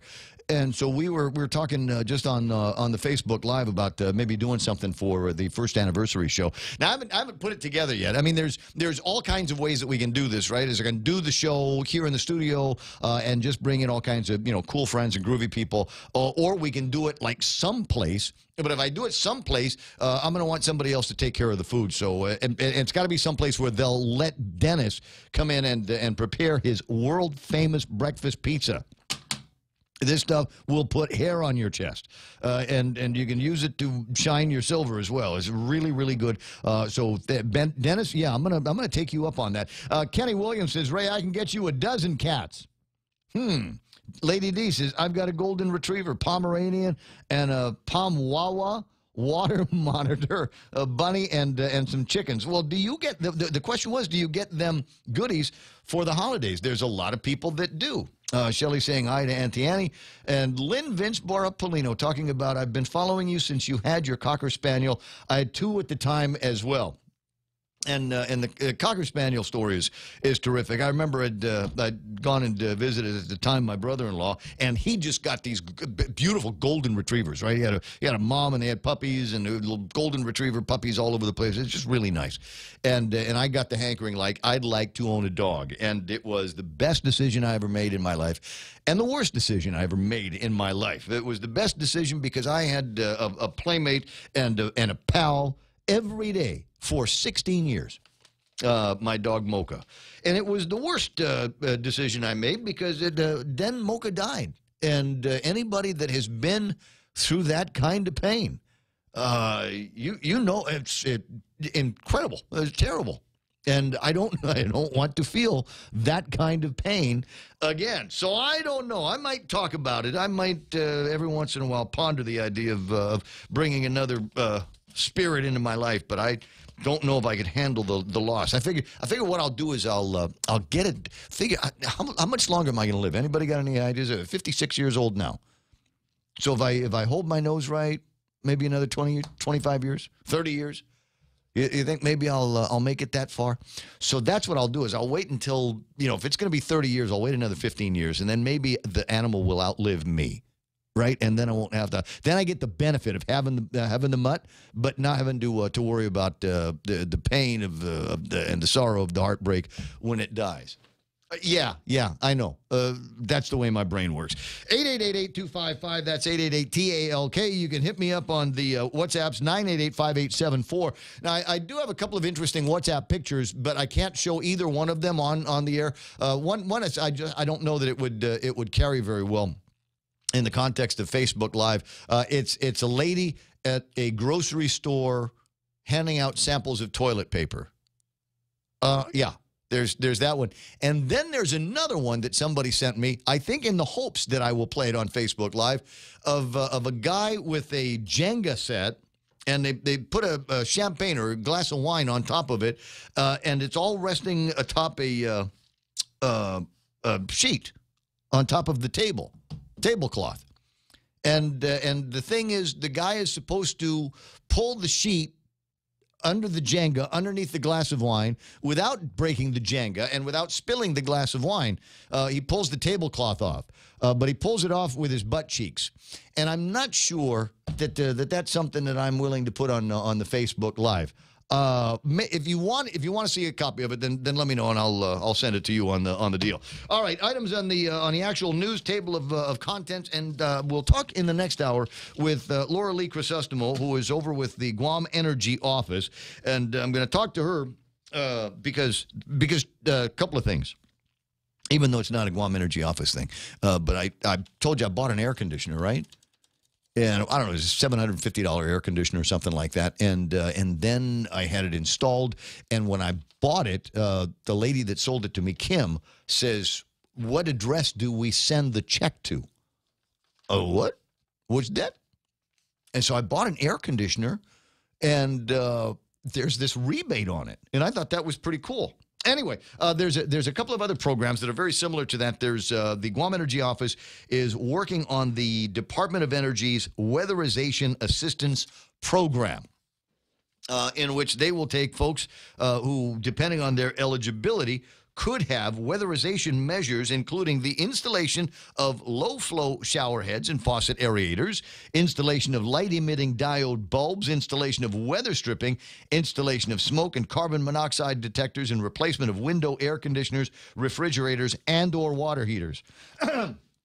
I want to know how I become eligible for this stuff, because otherwise that's stuff I'd have to buy at Home Depot, and it would be so much better if Uncle Sam would buy it for me. Like I said, I think the eligibility is determined on income, and I'm usually out disqualified right then and there. But I follow my own advice and never disqualify myself. I'll let Laura Lee do that in the conversation in the next hour of the program. Interesting story about the update on what it's going to take to get Saipan back up to speed and get the lights on to everybody. They did a follow-up story on that in today's Guam Daily Post, and it's just crazy how much money we're talking about. $6 million for the work that's got to get done up there. and to pay for the guys and the materials that Guam has sent. The Guam Power Authority has sent up to Saipan in the CNMI in the wake of Super Typhoon U2. There's still more to be done and more dollars to be spent. Fortunately, we are lined up with the Federal Emergency Management Agency, so they will take care of the recovery costs, and those will be passed on to Guam. So we're not going to be out of anything, and frankly, it may end up to be good practice for the day and age where we have to be prepared to live like cave people and bucket flush and scrounge around for something that will burn, that will keep the mosquitoes away. 847. And then there's, as usual, there's a story that makes me scratch my head and wonder how it is possible that we've got these guys and we just can't seem to hold on to them. Front page of today's Guam Daily Post, 2 men arrested in a shooting out in Mangilao. Tihu Lujan writes about shots fired in the area. Bystander reported hearing an argument outside on November 29th, followed by 2 gunshots and somebody yelling, "Why are you shooting your gun on the property?" The police were called and apprehended Snyder Sablan Jr. Nestor, 25, allegedly jumped out the vehicle when stopped by authorities, but was caught before he could get away. It's the old Tom Cruise joke. Don't run away from the police. You'll just go to jail tired. The vehicle's other occupant, Devin Jesus Carbone Santos, was searched by police, found a small baggie containing white residue inside of his pocket, as well as a Smith & Wesson revolver and a glass pipe with crystalline white residue. Now, you'll shoot your eye out, kid. It's bad that they got these guys, that they were firing their pistola in the neighborhood, and have got some materials on them that the police believe could actually be crystal methamphetamines. But the part of this that continues to annoy me, and I hope it annoys you to pieces as well, and maybe there's something that can be done with this new group of legislators that we've got that would provide a mechanism, some way, to prevent guys from being put out on felony releases, which is the case. Santos charged with possession of a firearm without an ID card and possession of a Schedule II controlled substance as third-degree felonies, with a special allegation of a felony committed while on release. And the idea that he might have been busted doing something while he was on felony release didn't bother him, didn't slow him down in the very least. Oh, maybe it did. Is this the guy that ran away from the cops? Yeah, he didn't want to go to jail, didn't want to get caught again, because he knew that he was already, should have been on the lam, coming to Jesus on something else. But it didn't. Unbelievable. And it's another one of those stories. And I keep waiting. Am I the only one that is outraged by this? Am I the only one with any kind of voice at all in this community that is just annoyed to pieces that the cops will pull somebody over, they'll effect a search of the vehicle and determine that a crime has been committed and put handcuffs on somebody, and then they'll go to the judge and they will be magistrated, and maybe they're going to be confined for a little bit. Maybe they're not. Seems like most of the time it's just, don't go anywhere. We might have a trial for you sometime in the next 3 years. And the idea should be sin no more. But walk out the door and right back into the arms of crime. And it's, somebody's going to get killed here. Somebody is going to get killed to death here. I'm beginning to notice a pattern, and I've mentioned this to you at least a couple of occasions, where you've got guys that are out on some kind of felony release. This one here ran away, but it would have been just as easy for him to reach under the seat and pull out a weapon and defend himself that way. These are not clear-thinking individuals. They're all on ice. They're ice jugheads. And you know that makes them particularly, I am told, wary. They get, what's the word I'm looking for? Paranoid. Yeah. Hey, that guy, he knows that you're on ice. You're going to steal your stuff. They know you're on ice at your work. You're going to get fired.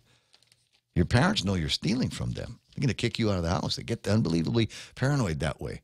And a story last week that I thought was interesting, because one of the people that they arrested should actually have been in jail. Should have actually been in jail. In fact, reported to jail. And the day they reported it to jail, They were busted for having dope on them. You remember that story?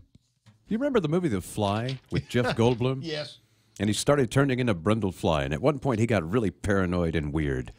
That's what a meth head reminds me of. That every time I hear the meth head, I think of Brundlefly. I don't know why, but the thought of Jeff Goldblum in the movie The Fly pops into my head way more often than it should. I mean, it just and I don't know what it is or why it is, but every once in a while I'll be walking around in the hallway at the house and having random thoughts and go Brundlefly. You have to admit there's something just it was pops something into my you head. could not unsee if you saw that movie. No, it was a great movie. Can you imagine them doing it now with the special effects that they have? Do you remember the very first one? I mean, the very, original Fly. very first one. Oh, the yeah. old black and white version of it. Yeah. Maybe I don't know. It's been a long time, and it would take me back to a time where we had cable television and maybe had 16 channels. Yeah, at that time when I first saw it, that wasn't even it. I was on one of our 3 broadcast TV signals because I was just a little guy. Yeah, I remember watching it, but I don't remember it well enough to tell you too much about the plot. But it would be interesting if we could recast it, remix it, if you will, reproduce it using today's technology and today's special effects. I say it would be interesting. I sort of don't mean it. A couple of weeks ago, I started watching on Netflix because they have it. The original episodes of Star Trek, going back to the original series and a half in 66, 67. So I started watching those again, and it bothered me because they had gone in and digitized, the glamour shots of the ship and some of the things that were happening on the screen. Yeah. And it didn't gel right going from the 60s technology to the 2000s and 10s digitized sets and frames and flybys. Yeah, I think it was just we got used to watching that show a certain way, and you should not mess with that show. It was on film, and when they went in and put all the digital effects in it, I absolutely hated it. Da-da-da-da-da.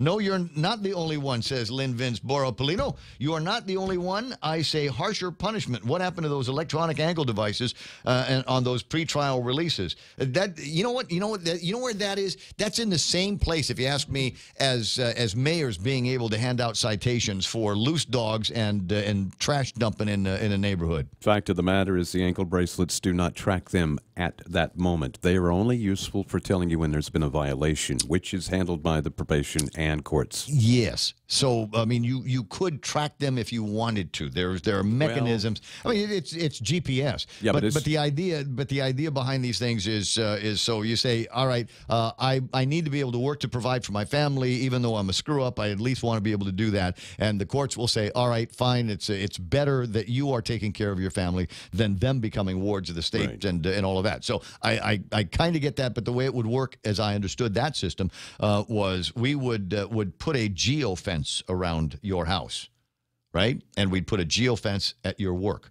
So if you told us that you need that for work, but you're not reporting at work, or you're never leaving your house, then we will know that something is amok, and we'll go and find out what the deal is, or that you're supposed to be in some places at a certain time, and if you're not, then we'll be able to detect that as well. I mean, there's lots of different ways that you can set up the geofencing.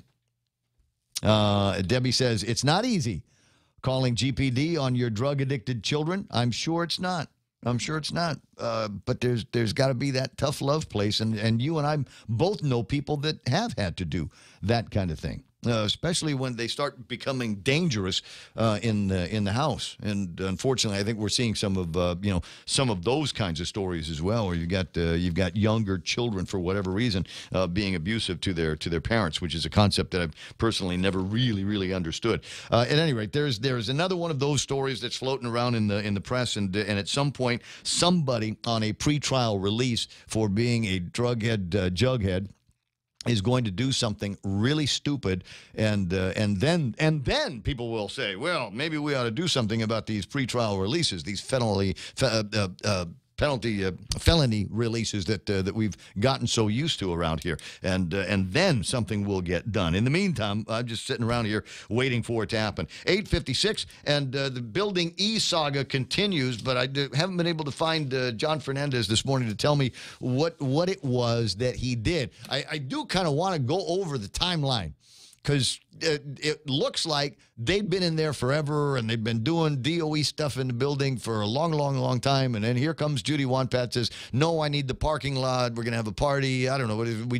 We need access to that building and that parking lot. And John said, no, we can't do that because we're already doing stuff in here. But it sounds to me, not saying it's a bad thing, but it would be interesting if it was this way. But it looks to me that nothing was going on with the building. Judy said, I want to do something with it. And then they said, no, you can't because we're going to be doing stuff in it effective next week. Sorry, can't have it that. Doesn't it seem to you like that just before the governor decided to put the pen to the paper, he could have sent somebody and said, hey, man, can you just go over there and check real quick and make sure no one's in that building before I send this letter? No, I guess not. No. Well, whoever it is that they would have sent, there's a couple of other fun play around with topics. If I get some time with it this morning, is a story that was starting to work its way around last week. The Department of Administration is proposing the creation of a CFO, Central Financial Officer, Chief Financial Officer position at the Department of Administration, citing a, quote, critical need for the job. I'm trying to figure out how it is that we've had a government of Guam around here for the last 60 years without this vital role being filled. Apparently, they're going to be creating the position and abolishing the financial manager and controller positions at the Department of Administration. So I think what this sounds like sort of is about the same conversation that they were having over at GITA. Where we're taking two positions and consolidating them and giving them a different title. The difference, though, is that the GITA did that with their board, and it is also not creating another classified position in the government of Guam. All the positions over at GITA are unclassified. Everybody works at the pleasure of the board. The board works at the pleasure of the governor. And so there you have it. So I'm interested to see a little bit more about what may be happening with this chief financial officer position that they're opening up and who they're going to be giving it to. It should be a decent job. It should be somebody really smart going in there. Current director is getting paid $132,000 a year. Deputy director position is $116,000, but you would figure chief financial officer, a CFO position for the island of Guam, would be demanding of figures at least up in the sixes, right? 100,000 or so, maybe 110 with benefits and holidays off. We'll see what happens there and where that's going to go. But like I said, it would be interesting to see who gets that job and whether they're going to be able to keep it through this entire transition period. What did somebody call it? Hiring spree. It's a hiring spree.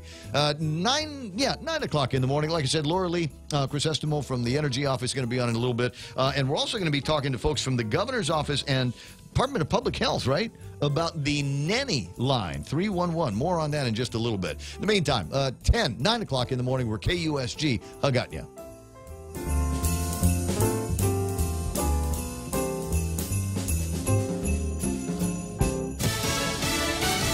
His ride awaits. I'm Steve Rappaport, Fox News. Air Force One is in Houston to transport former President George H.W. Bush's casket to Washington tomorrow. The 41st president will lie in state at the Capitol for 2 days. Last night, about 150 students and residents gathered around a pond right behind the library that I'm at right now. They sang Amazing Grace, God Bless America, and the Navy song Anchors Away. They placed candles, personal notes, flowers, poinsettias, and roses around a bronze statue of a much younger and vigorous President Bush. The flags here and in Houston flying at half-staff again today. Fox's William Lajeunesse at the George Bush Library in College Station, Texas. The George H.W. Bush Foundation releasing a new video of the former president. It will detail the 41st president's life from his very own perspective, and viewers will hear the messages that he left for his loved ones to hold on to after his passing. President Bush narrates his own story, drawing on the diary he kept for 57 years. The memories he talks about are illustrated with short home videos, private moments at his Kennebunkport, Maine compound, and countless photos with his children and grandchildren. Fox's Jackie Heinrich. Former FBI Director James Comey agreeing to testify privately before a House committee. James Comey is likely to answer the committee's questions on why the FBI did not recommend prosecution of Hillary Clinton for using a private server for classified emails. Comey was fighting to challenge the committee's call for him to testify. Comey and his attorneys wanted any hearing to be done in public because, according to him, it would be difficult to protect his rights. Comey said he wanted the open hearing so that leaks of certain parts of the testimony would not be released. Comey's testimony is scheduled for Friday, with transcripts released a day later. Fox's Gernal Scott. President Trump fired Comey in May of 2017. This is Fox News.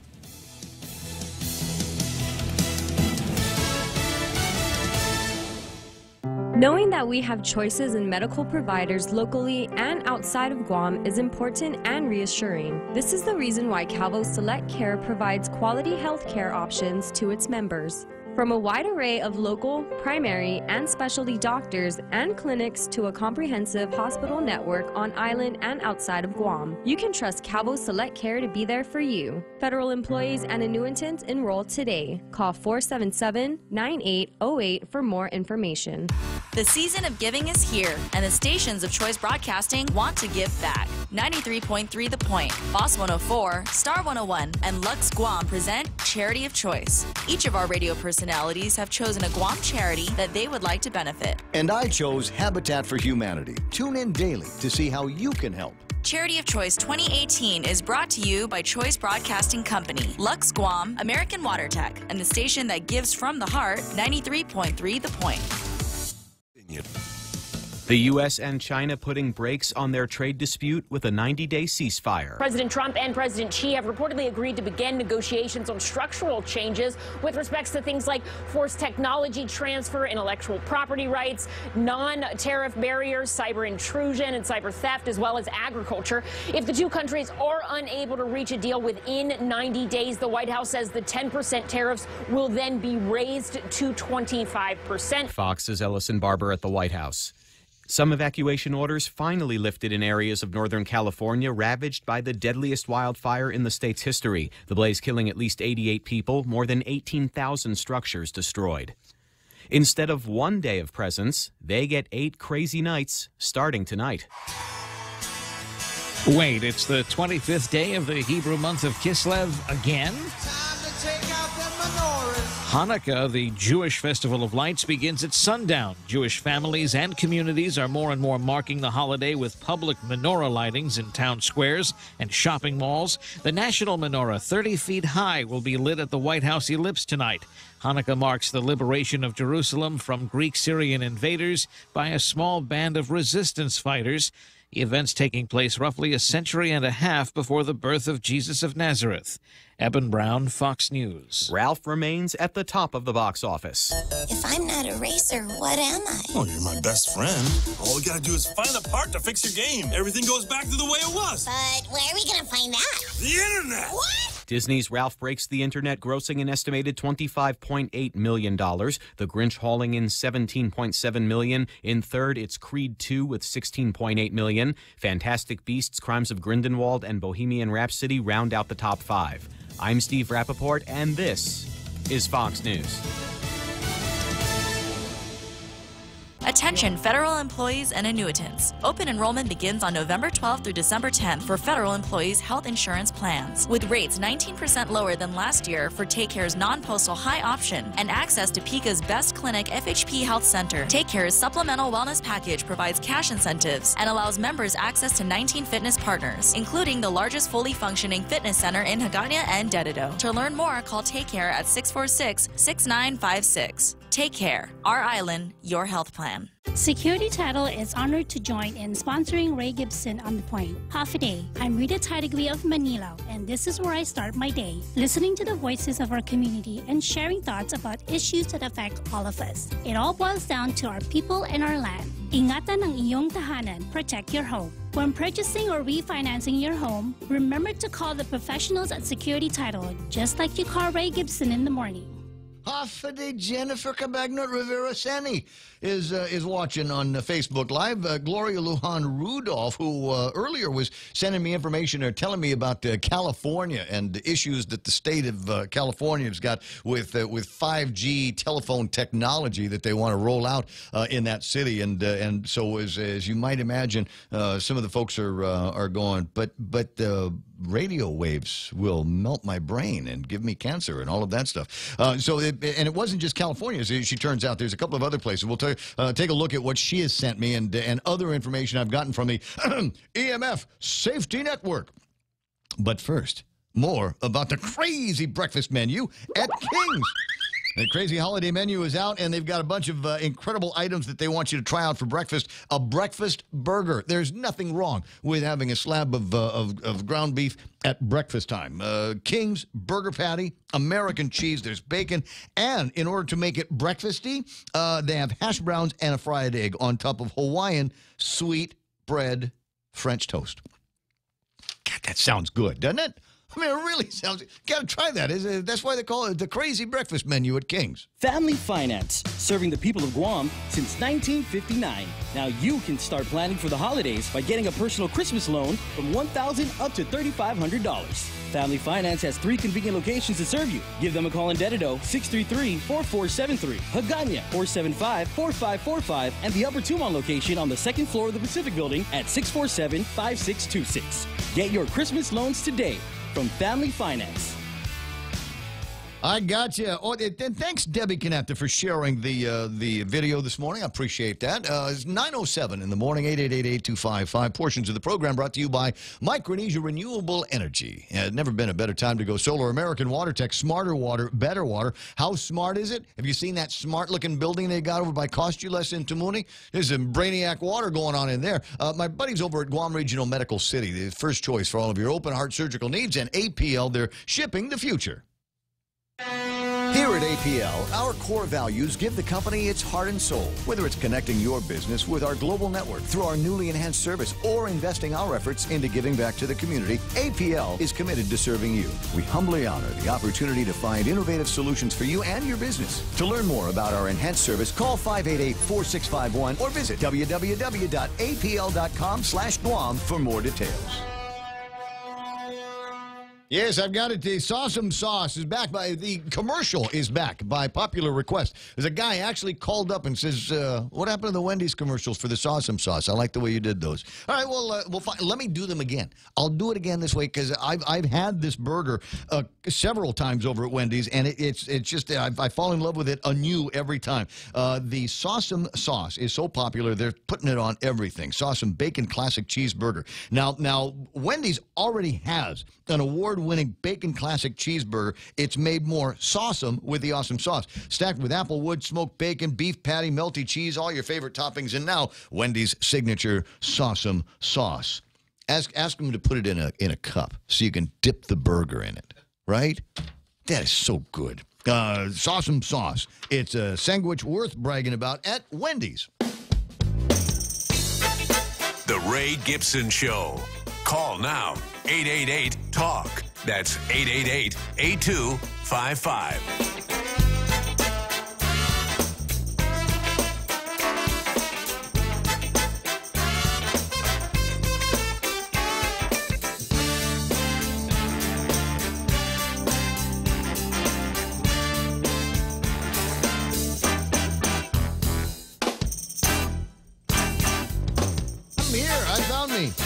And you found me, 93.3 The Point.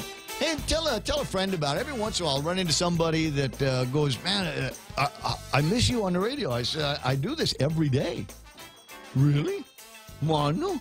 I'm on FM. This is an FM radio station. If you look at the logo, you might see a line that links to an AM frequency, and still working on that with the commission. But it's there. The technology is there.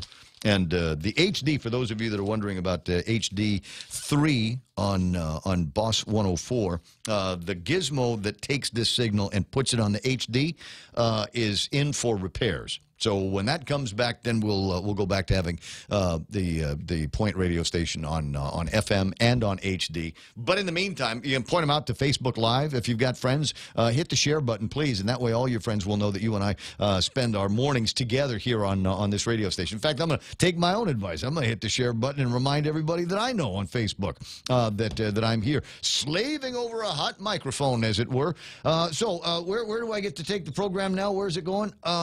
Is that Laura Lee on line 1? Yes, it is. Laura Lee Crisestimo from the Guam Energy Office. Good morning, Laura Lee. Good morning, Ray. Merry Christmas. Merry Christmas to you, too. So I want you to Christmas me by buying me weather stripping for my windows and a new spigot for my shower and all of those things. Even air conditioning, right? Yes, but the room air conditioner. No, that's what I wanted to do. I wanted to air condition a room. The living room, as a matter of fact. Anyway, so there's this weatherization program. I don't know that I'm eligible for it, so I'm going to need to get some explains on that. But let's talk about the benefits of the program first.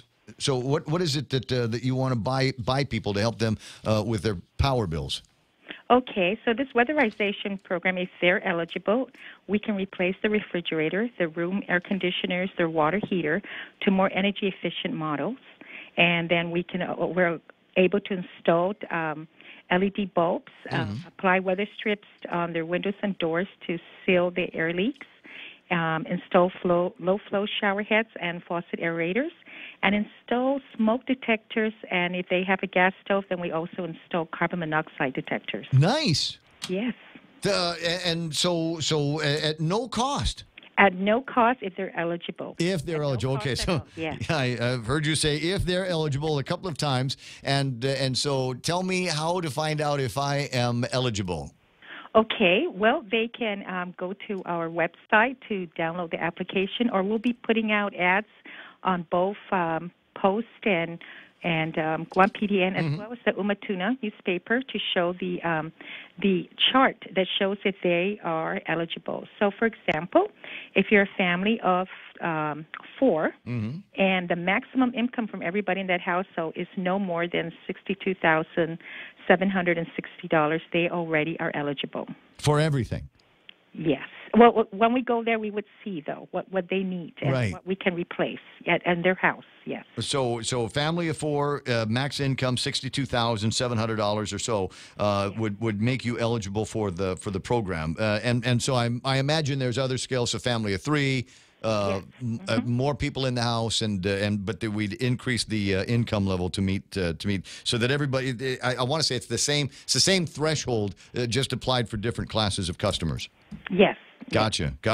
And the homes can be it can be concrete. It could be it could still have those the tin roof on top. Those will still be eligible as long as they meet the minimum qualifications on the building codes. And they could be also apartment rentals. So if they're just renting the house, they don't have to be owning the house. I like the way this program is going already. Well, like I said, I don't know that I meet the eligibility requirements. I fortunately make a couple of extra dollars than what those requirements are. And so I'm going to ask you before the end of the phone call: are there any programs going on with the Energy Office that are not income based for eligibility? No, not for replacement of equipment. But if I buy new? No. Well, that rebate is ongoing at the Guam Power Authority. Right. I was talking about that earlier, and in fact, I'm going to take advantage of it again in probably the next month or so. There's another air conditioner that is ready to be replaced. In fact, I have to replace it. I think by law, it's now illegal for them to recharge it with the kind of Freon or the refrigerant that it uses. So as soon as that goes, as soon as that needs that kind of charge, then I have to replace it. So I'm trying to get in front of that. But there is a rebate program with the Power Authority that I can take advantage of, unrelated to this this one here. Now the weatherization program. The reason why I called is because you need to have you're putting a notice out that you're going to be doing something. You're asking for public comments on the 2019 Guam Weatherization Assistance Program, right? Yes, yes. So it's part of a lot of federal grants are like that. You have to develop a state plan for that program, and you just have to have public comment. Unfortunately, you can't change what the regulations. So we can't say, hey, the public wants to change the maximum income. We want to. Yeah, I want to make that go up to for family of $400,000 or $100,000. I think maybe there would be more people in the program. Although it's not how we define poverty around here. Yes, yes. So actually, we looked at our standard, and it's a little bit higher than some of the other low-income programs. Yes. Now, do you have programs like this where you might take a look at somebody and say solar might be a good fit for this family, and then start working with the Hagans or maybe the guys over at MRE and saying we'd like to include this as part of our weatherization plan? Yes. So it's unfortunately because this has to be approved on what we can install.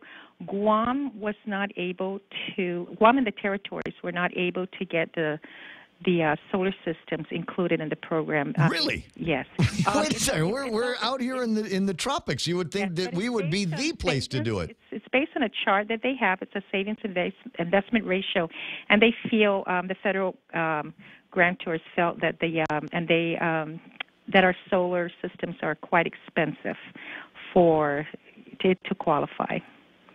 But I thought the government was trying to push solar. It seems to me that yes, if there was but not for a freebie. Okay, so this is all freebies, and so they feel that the solar systems need to come down lower. I don't know. The mathematics of government grants and things like that have never made any kind of sense to me. It seems to me that if we start making more demands, then that will be met with increases in supplies and increases in capabilities, and those things. Once everybody starts investing in solar, I think then we'll start to see the prices go down. Yes, that's true. But this especially if there's some government subsidy. Is free. So, just the way like any government, if they're going to give something free, that's not going to bring down the demand. That's not going to increase the demand. So if it's free, so it's really, it's whether how serious do we want to reduce our power, and what's our discipline and our commitment? I understand a little bit where that might be headed, but is that something? We got Mike Nicholas now is the guy over in Congress. Is that something that he could lobby for as they talk about the weatherization programs? Because as you point out, it's a federal program, and so at some point in Congress, somebody had to be working with the Department of Energy to help fund this. Is there a way that maybe they could look at it administratively? I'm not sure. This weatherization program has been around for 40-plus years.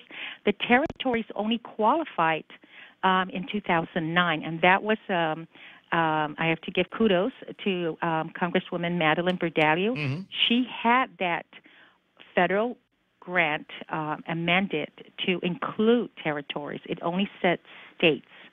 And so she had it changed in 2007. It went through the whole process. In 2009, we got a notice saying you 5 territories now qualify for weatherization. And it's based on population. So, Guam and Saipan were similar, and U.S. Virgin Islands as far as what we're getting. But Puerto Rico is in the millions because of their population. But she's the one that had that amended. And so that was a big step on just having another grant available for Guam that restricted us before. And so, but all the other states, some of them do have solar, but the state government is paying for that. Right. Oh, well, they make it like a matching, and so this has no matching at all. So it's unfortunately, and so. But the program's out there, and people can take advantage of it. I personally would have preferred for us to be treated like the other states, the territories to be treated like other states, and the inclusion. Because as I said, I can't think of the territories of the United States that would be able to capitalize the most on the solar investment here on Guam. But the rules being what they are, like I said, maybe that's something that Mike can do, where we go in and say, look, we're Guam. We're thankful to be included in the program, but now we'd like to be treated like the other 50 members of the United States family, and please give us the same benefit. That's just me. That's where I'm headed on this one. So you can sign up and take a look at it. Go to the Guam Energy Office's website. Yes. And sign up, find out about your eligibility. Take a look at the numbers, but don't disqualify yourself. Let Laura Lee do it. Let somebody from the office do it. No, I'm serious, because you might be off on something. Your mathematics might be incorrect. Maybe you're just so excited about the idea of getting a new refrigerator. Can we go shopping for that? Or are you buying it for us? We actually buy it and install it. You buy and install it? We install, yes. If they qualify and then we looked at, we see that they do need a new refrigerator. Yeah. We come in and change everything. And then we educate the family on other energy conservation and health and safety issues. That's all part of the program. No, I like that idea. But I want to go shopping for if I'm going to get me a new refrigerator, I want a pretty stainless steel one with the ice and the water in the front. Yeah, no. No, yeah, no.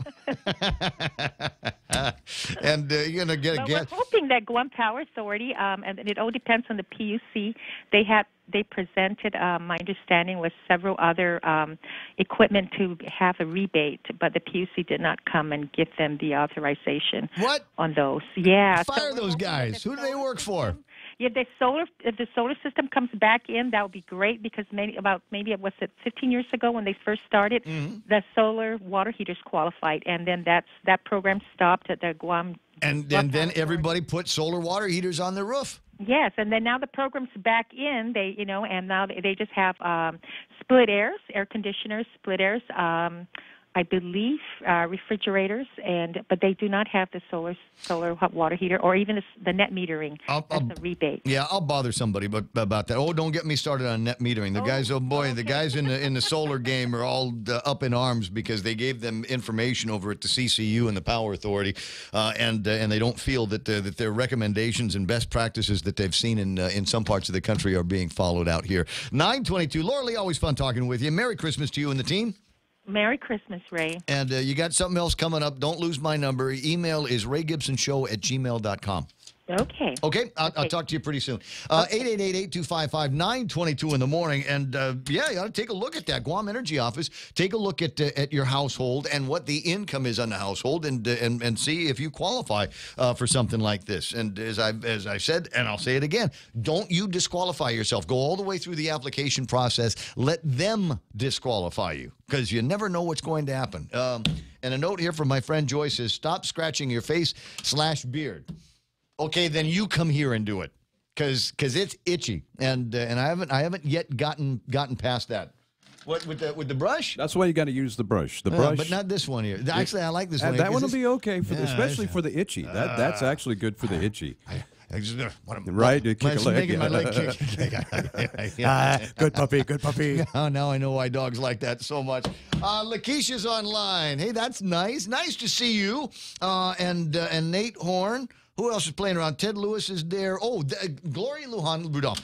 We've been, just for grins, a conversation that sort of started with Jane Flores about George Bush and the price of the culinary programs at GCC going up, and they need to let everybody know that the prices are going to be going up because the cost of food and food preparation and food storage, all of those costs are going up, and GCC flat just could not absorb it anymore. Therefore, and then we got into a couple other conversations. One of them being enrollment into the springtime programs, and we were talking about some of the big classes that are going to fill up quickly, et cetera, and then I started reminding everybody that this town, we got it going on. Sometimes, it's easy for us to get down on ourselves and go, oh, there's too much litter here and there's a lot of crime and we got ice jugheads out there. And those things are all true and they need to get worked on. But there are places where we are just incredible. We got the prettiest girls on Guam, number one. Number two, we've also got, I think, access to some of the biggest data pipes in the world that connect Asia and the United States and even South America with this massive data and the fiber lines that go through Guam. And so there's a lot of people Probably a lot more than you think that are involved in an industry that is computer and data and information based. How cool is that? And so I want as many of our young people to get involved in these jobs because they're high-paying jobs. And even if it went away tomorrow, even if they found another island where they'd rather run the data pipes through, our kids would still have the certification and the experience to get on a plane and go and find the next big job. And so I'm always getting on people about learning how to do that. It's that or heavy equipment. It's that or heavy, because there will always be a need for heavy equipment operators. Where's the piece of paper I clipped out of the newspaper this morning because it amused me, the way they were describing the job. And it's one of those things where somebody, they wanted to make the font bigger in this. So they wanted HE operator. And I'm going, a HE operator. What in the world is a HE operator? Is there a piece of equipment? And then it dawned on me.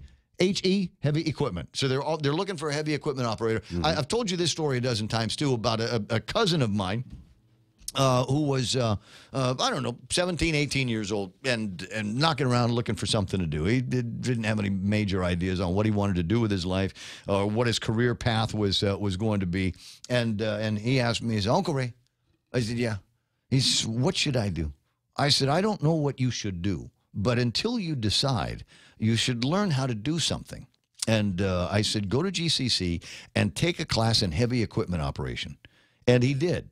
And he probably makes more money than me now because he is a heavy equipment operator, and they're always, always, always in demand. Guys that know how to do that stuff are always in demand. And as far as I know, he has probably worked 7 days a week since then. Pulling down some decent dough. So heavy equipment operators line up for that job. Anyway, so that got me into a conversation about Docomo because they're going to be opening up a test lab here for 5G. And Gloria said, 5G, there's counties in California, up in Marin, San Rafael, very trendy and Tony places, where they are denying. No, it's not. Ismail says HE stands for high explosives. Maybe. But I don't know. I gotta check. I gotta take a look at it. Maybe we'll call him and find out what the HE actually stands for. So, but don't distract me because I've already distracted myself from the story here. Gloria says it's not just California. Opposition to 5G is in Seattle, and others are suing. Loss of local government control to the feds is a big issue in the 5G debate, as is evidenced by story out of the Grand Haven Tribune in Michigan that I'm going to right-click on and take a look at it. Now, based on some research that I was doing just after her original message to me about opposition to 5G, I went to the, who are these people? The EMF Safety Network. Uh-oh. Sounds important, doesn't it? Yeah, it does. It does sound like it's a cover for it. Sounds like you got to have a card to be part of that group. It's the nut job card that you get to carry. We envision a world free of EMF pollution where children, communities, and nature thrive. Our mission is to educate and empower people by providing science and solutions to reduce EMFs, to improve lives, achieve public policy change, and obtain environmental justice. Yeah, you know, when people start talking about something justice, I immediately start to curdle a little bit in my bones. This is the 2018 version of tree hugging. So maybe I'll explain the feeling that I have about this particular kind of nut jobbery and why it exists in a second. But there are I was looking at one of the things, prudent avoidance. Peer-reviewed, published studies link electromagnetic fields and wireless radiation, EMS, to health problems including fatigue, headache, sleep problems, anxiety, ringing in the ears, heart problems, learning and memory disorders, and increased risk of cancer, and more. And more? After all of that, there's more that can go wrong with you? Studies show radiation harms nature, and children are especially vulnerable. Oh, think of the children's. Oh, I could do an entire hour on these guys. Precaution is advised by healthcare and science experts. In California and other states, prudent avoidance of EMS is recommended public policy. Prudent avoidance. Now, let me define this the way they are defining it. Taking steps to reduce exposure. For example, corded wireless off internet. So they want you to only use wires.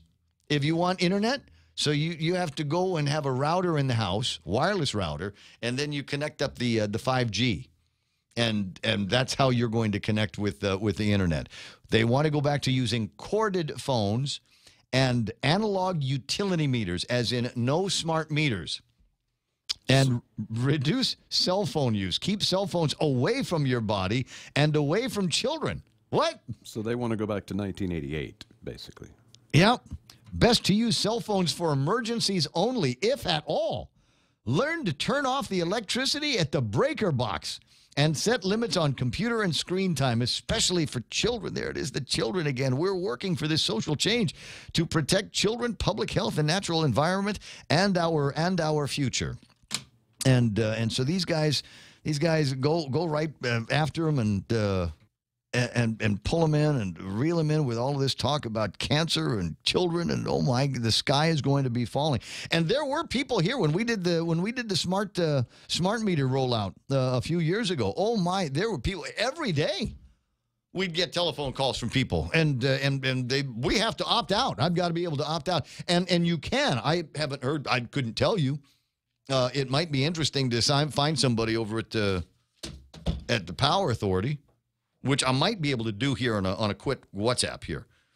Find somebody from the Guam Power Authority and find out how many people have opted out of the smart meters, because they have that. What have I got somebody on the line that wants to no? Do they want to talk to me? Oh, it's Joshy. Okay, well, let me get to Joshy here in just a second. Let me finish my thought. But anyway, so here's what I think. I'm sure that there are people that are associated with this outfit. What are they called again? The EMF Safety Network, Protect Health Solutions for Justice. That really, honestly, truly believe that there are issues with EMF. And it's killing the bees and makes butterflies lose wings and makes snakes even meaner than they already are. And all of those other things. I'm sure that there are people that sincerely and honestly believe this. And I think they're being led around by the nose rings by people that just want to screw things up for the telecom companies and other technology leaders and say, look, unless you do this for us, unless you, I don't know, help pay for our websites, unless you put sidewalks on the road and shine up all of our statues, we are going to show up at every meeting, and we're going to have all of these people shout you down and say what bad things that you're doing to the children and the environment and everything with your evil EMFs. All of this is a facade, actually. That's what I said. It's a facade. They're actually trying to do away with Hot Pockets. EMF does a great job cooking those. I love those. What a great... Just think about it. Just, where would we be if we weren't leading technology? I mean, if you think about cell phones, you have to have a cell phone in 2018. You must. In 2019, you must have a cell phone. You must have that kind of technology, because that's where the planet is right now. And do you really honestly believe that you're going to get some kind of brain cancer? I did the research on this, and they said that it lined up with a certain class of cancer threat. Yeah. And I looked it up, and it's the same kind of threat of getting cancer that you would get if you ate 50 pounds of saccharin every day, or if you were doing X-rays 24 hours a day, 7 days a week for 3 years. Yeah, we can take any number we want to and do what do the guy call it? The principle of the absurd. You know, the Surgeon General has warned that living too many days will cause death. It's a certain fact. Josh Tykenko's on the line. Good morning, Joshy. How you doing? Good morning. How are you? Congratulations on the Plumeria 10K. Man, I would have come in second, but I got to, I slowed down for a second to catch my breath in the last mile, because, I'm not as good as I think I am. And I turned around behind me, and I didn't see anybody, but I was looking in the wrong direction. It was another guy running on my shoulder, and he saw me slow down and took off. And as he passed me, I looked at his head, and I'm like, God, he's got just enough hair to be a senior. And sure enough, he was. But now I know who the new rabbit is. So. Next time. So I did that on Saturday. I had intended to go home and rest up and then go to the K-pop thing. But my brother called and said, let's go fishing tomorrow morning, and sounded like that was a better deal. We need to be up around sunrise, so I figured it would probably be best. Family time is most important. Yeah, I figured it would be best if I wasn't messing around with Korean hot pants all night. So, so you tell me how it went. Oh man, Ray, it went really well.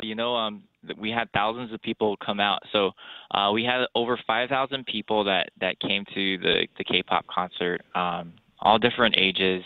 Nate gave me a breakdown actually yesterday of how many people came. So the most came, of course, from Guam. So there's like over 3,400 people that came from Guam, and then Korea, we had like 467 people, and Japan 382, and then the other markets, U.S. 226 people came from the U.S., Taiwan 41, China 27 people, Hong Kong 21, Philippines had 115 people. People from Russia came, there were 17 of them. Wow. And then, yeah, and then there were others that also showed face and enjoyed themselves. So it was a great concert, and NBC was very surprised with the turnout. They said it was great, and they were very happy with. So are we doing it again? Did they? Was when they did the Wheels Up party? Did they say, "Yeah, we'll come back"? I think it's too soon to tell. But I was asking Nate, is this something that may happen again? What this will do is really when we see the special that will be airing in Korea sometime this winter, it's gonna expose Guam to a lot of people that may not have considered this place to be a K-pop concert site or for other opportunities. So, if it's going to be winter in Korea, and I'm told that the winters in Korea can be somewhat brutal when they start seeing pretty girls and in some cases pretty boys frolicking on the beaches of Guam, with just incredible amounts of sunshine and everybody out. I make jokes about Korean hot pants, but lots of people running around in short shorts enjoying themselves in the dead of winter. That might convince a few people to say, I want to go there. Definitely, that's where I want to go. Was it 3.5 hours away by fast jet airplane? Yeah, about 3.5 hours, 4 hours. So it's definitely really close by, and it's just amazing how big the temperature difference is between us here and then over there with their winter. And some of the Korea staff that flew out from there were showing me pictures of the snow, and it was covered, everything was covered in white, and I was like, okay, that's nice. I like my island sunshine more. Yeah. The part I like, the sand part, the white sandy beaches. That's what Joe was always talking about, and it works with the Japanese, and it'll work with the Koreans when they find out how much fun their countrymen have had when they came out to Guam and enjoyed themselves. I think is a big deal. So I'm just thrilled that it was success. And I talked with, but received some pictures from Carlos Barreto and the incredible amount of work. I mean, that would make its own story. Is not just a K-pop concert, but the work that went into putting together the television production that so that they could make this movie, this show on the fly. Yeah, I believe it's the biggest stage that Guam has ever had. The LEDs, the screens, it's the tallest we've ever had here on Guam. The camera work that's been done, Carlos and his team working with GVB and NBC, and just everyone working. There were so many hands trying to put this together, and just want to thank everybody again for all their hard work, and for those that attended and those that have flown to Guam to experience it. It was free, and it was definitely a family-friendly event. I was talking to some of the kids too. I was like, "Did you like the concert?" There were so many young people, and they said they enjoyed themselves, and they want to see BTS here on Guam. And yeah, the BTS. I mean, we got big names out here over the weekend, but I think BTS is might be among the biggest names worldwide. Right. Yes, BTS and Twice are definitely some of those big headliners. But the other groups were just as popular, and in fact, they're very humble and very friendly, and they loved Guam. And we hope that they have a chance to come back, whether it's just to vacation or shoot their next music video or whatever performance opportunity is in the future. I'm sure if GVB is not doing something with them, someone else will. And here on Guam, it just opened up the doors to many opportunities. So, well, here's what I know about GVB is everything kind of dovetails into something else. So now we've got this is done, and so what will GVB be doing next? Oh gosh, we're already making plans for the launch of the Christmas Village. So that will be happening. I know I told you, I think it was was it the 15th or 17th? I was gonna update you on that. The 17th would be the opening. On the Village, yeah. In the Village, right next to Tumon Sands Plaza, and then we've already been preparing for the New Year's Eve fireworks display. So going to be another busy month then. Busy for us. This month is very busy, but it's everything that the community can enjoy. It's part of their holiday traditions, and we hope they come out, and we'll definitely give you more details as soon as I get them from the team. Now, I haven't been in Tumon at night in a little bit, and certainly not since the beginning of the holiday season. Have the hotels started putting up their lights? Oh yes, yes, definitely. Who's got the nicest one so far? I've been passing by. I noticed PIC's lights right outside with the trees, the coconut trees. They wrapped it around. I believe the lights are kind of white. And then Dusit just had their tree lighting ceremony with their guests on Friday. And then I know the train over at Hilton's being put together. So every hotel has something themed out, and I think it just adds to the Christmas spirit. Like it's so much fun to see everything lit up. Oh yeah. Well, and Santa Claus comes down for the special trips. And I want to say, have they done the gingerbread house opening over at Hyatt? I haven't heard anything yet, but I've seen some videos. But I've seen some videos on the social medias of it getting put together. But I haven't seen anything about when the opening is. The work they do with the gingerbread house. I remember doing a story on it, and they put the cinnamon and just like the ingredients just to like naturally deter the rodents or pests that would come and kind of eat it. Like there's a science to it, and just to see like the icing they put on that they use as glue, and then the different candies they put on. It's quite an experience. So. Yeah, definitely a holiday tradition worth looking forward to. Well, I'll see what I can find when I talk to the guys over there. 9:42 in the morning. Josh, it's always a pleasure talking with you. And again, congratulations to GVB and all of the K-pop fans on Guam for maybe a once in a lifetime. But who knows? We'll see. Oh, yes, we'll see, definitely. But thank you so much, and congrats on your win in the Plumeria 10K. No, it was only third place. I didn't win. Peter was there. Does it matter? I think you're like, this is the best shape of your life so far. Pretty good, yeah. You've been on the streak, so just keep going. I'm getting used to going up to the podium. I'll talk to you later, bud. Okay, talk to you later. 9:42. So I'm trying to shrink from the accolade here. Appreciate it. Thanks for noticing. 9:43 in the morning. And what time is it? That's iConnect time.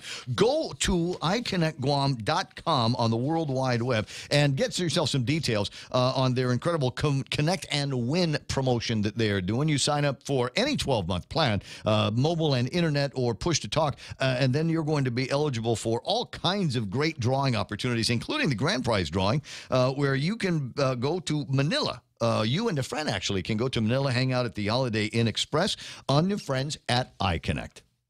Chili's 3 for Me menu just got bigger. We're giving you more choices for the same great price. For just $15, you can get a beverage, salad, and an entree. First, choose from a refreshing Coca-Cola, iced tea, or Heineken on draft. Then enjoy a house salad and select your choice of a mouth-watering entree, like our half-rack ribs, Cajun chicken pasta, old-timer burger, personal chicken fajitas, or the flavorful margarita flatbread. So hurry in today and enjoy our Chili's 3 for Me menu for just $15.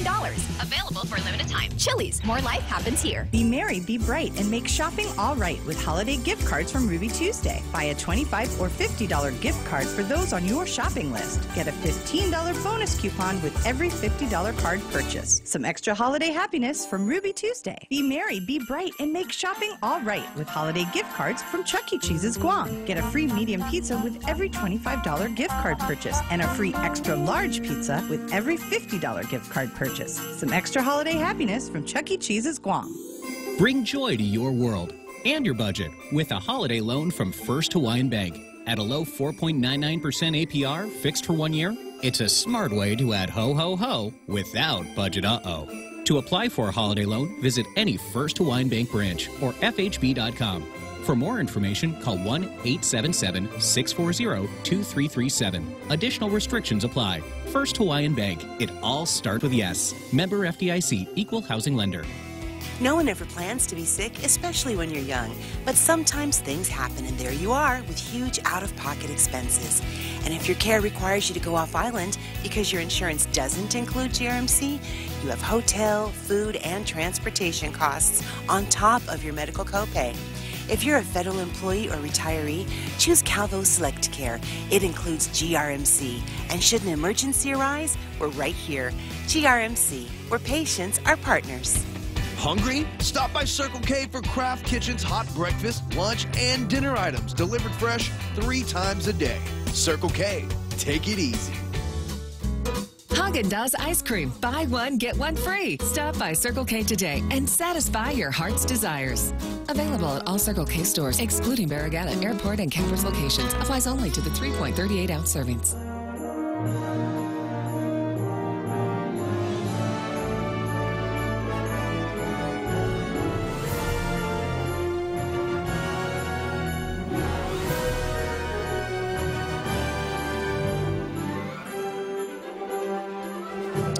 Writes on Facebook Live, sounds like I struck a nerve. Smearing aside, the information is available if you want it.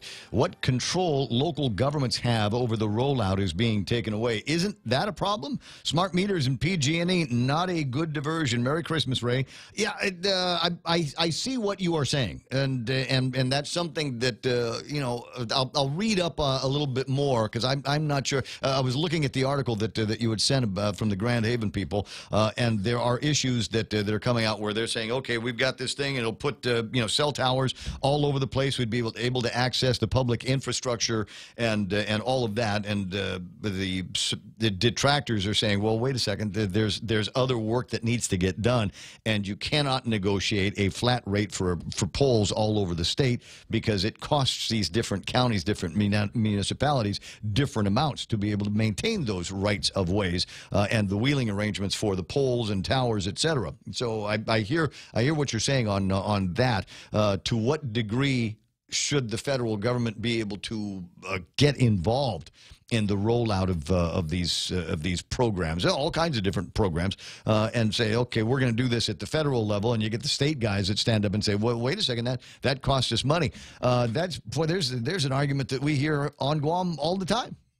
where there's all these programs that get rolled out at the federal level, and they come back to us with different kinds of funding. EITC, as an example, if there was a way that we could unring a bell and make it so that first EITC payment was never made, and we know the guy, right? And it just pestered the guys over at Adelup until they finally decided to pay him. And when they paid him, that opened the floodgate for payment of all kinds of EITC, which is fine if you're in the States, but it's not funded the same way here on Guam, which means that it comes out of the taxpayers' dollars. So there's a concrete example of how federal programs wrest away the control that municipal and state governments may have when it comes to programs like that. I've seen the same thing with student lunch programs and nonsense like that. Does there need to be a federal Department of Education? Or as Bob Klitzky will point out, anytime you ask him, that's a job that needs to be done kind of local level, isn't it? Guys from around here that have the answers to all of the questions, know the kids, know the scenario, know the layout of the sandboxes, if you will. At any rate, but no, and no, you did not touch a nerve, and I hope I didn't touch a nerve with you, or do I? I don't know. It's always nice when I can say something that is provocative and just make somebody nuts, and go, that guy,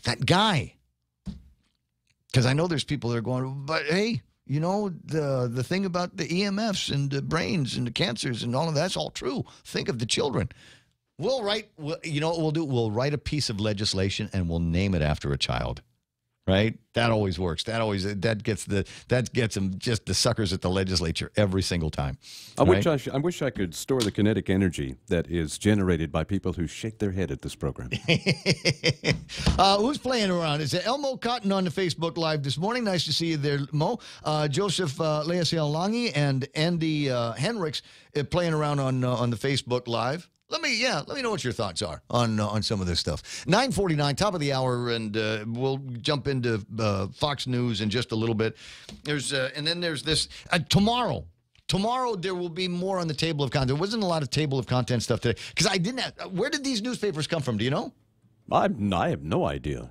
Because they weren't in the box this morning, and so I only had 2 newspapers, and I'm used to on Monday just having loads of stuff, and I walk into the studio, and then bang, I got 6 newspapers in front of me. I go, oh, what the heck? I'm not sure. Where'd that come from? So as an example, I missed this story here.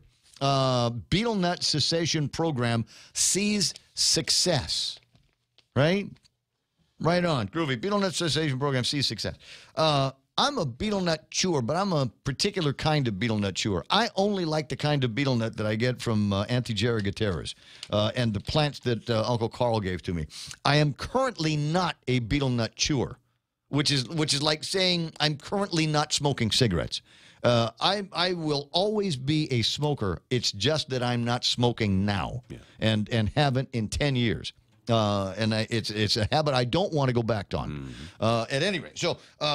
But betel nut, it's the same way for me. In fact, quitting betel nut was probably harder than quitting cigarettes. Wow.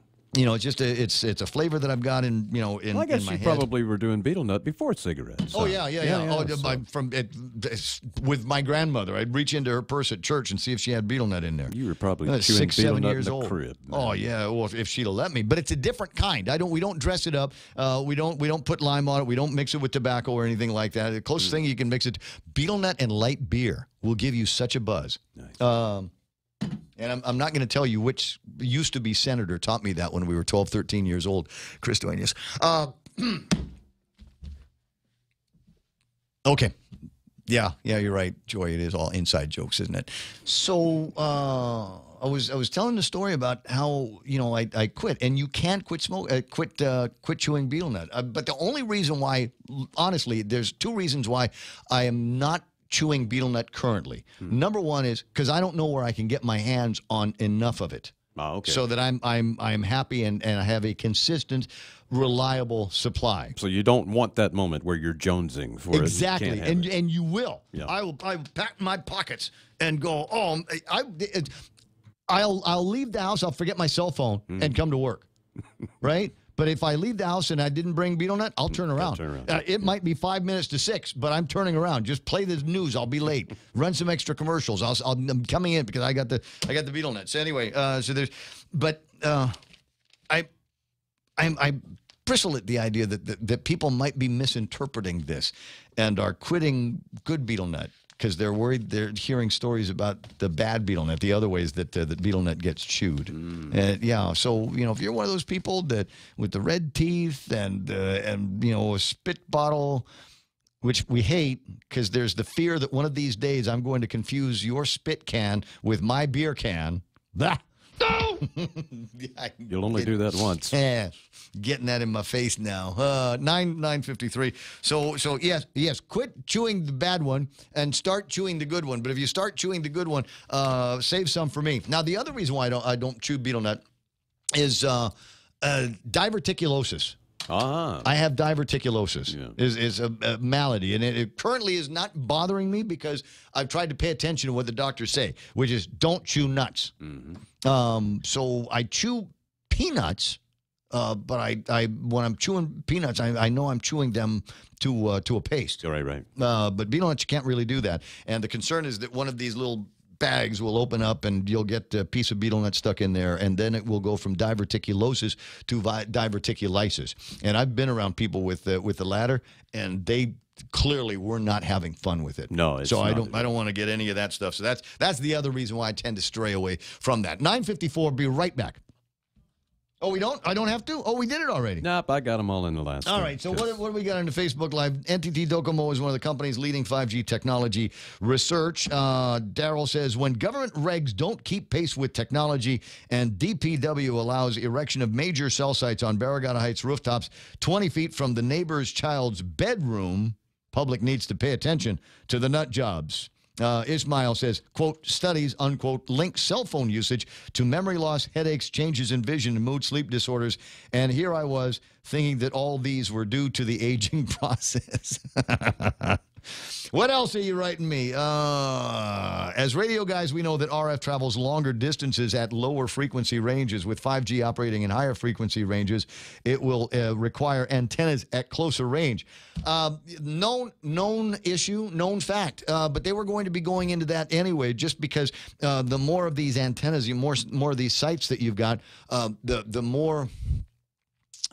what's the word I'm looking for? The more people you will be able to get onto the systems, and they'll just hand off to each other faster, but you'll be able to get more density, more customer density in certain locations. That means more antennas, more maintenance costs, more power consumption, more RF radiation, but these higher frequencies have difficulties going through solid objects. Yeah, so much to learn, so much to know about the 5G as it's going to get rolled out here. And I don't know, maybe this conversation that we're involved in right now, maybe that will lead to conversations from among the same people that stood up in front of smart meters back in the day and have them have conversations about rolling out the 5G in the neighborhoods. Well, we'll see. We'll see how it plays. Good morning, Shannon. Nice to see you on Facebook Live as well. So the story I missed, Beetle Net Cessation Program success. That's good. Inmate gets 2 more years added to sentence in the contraband case that they were finally able to get going.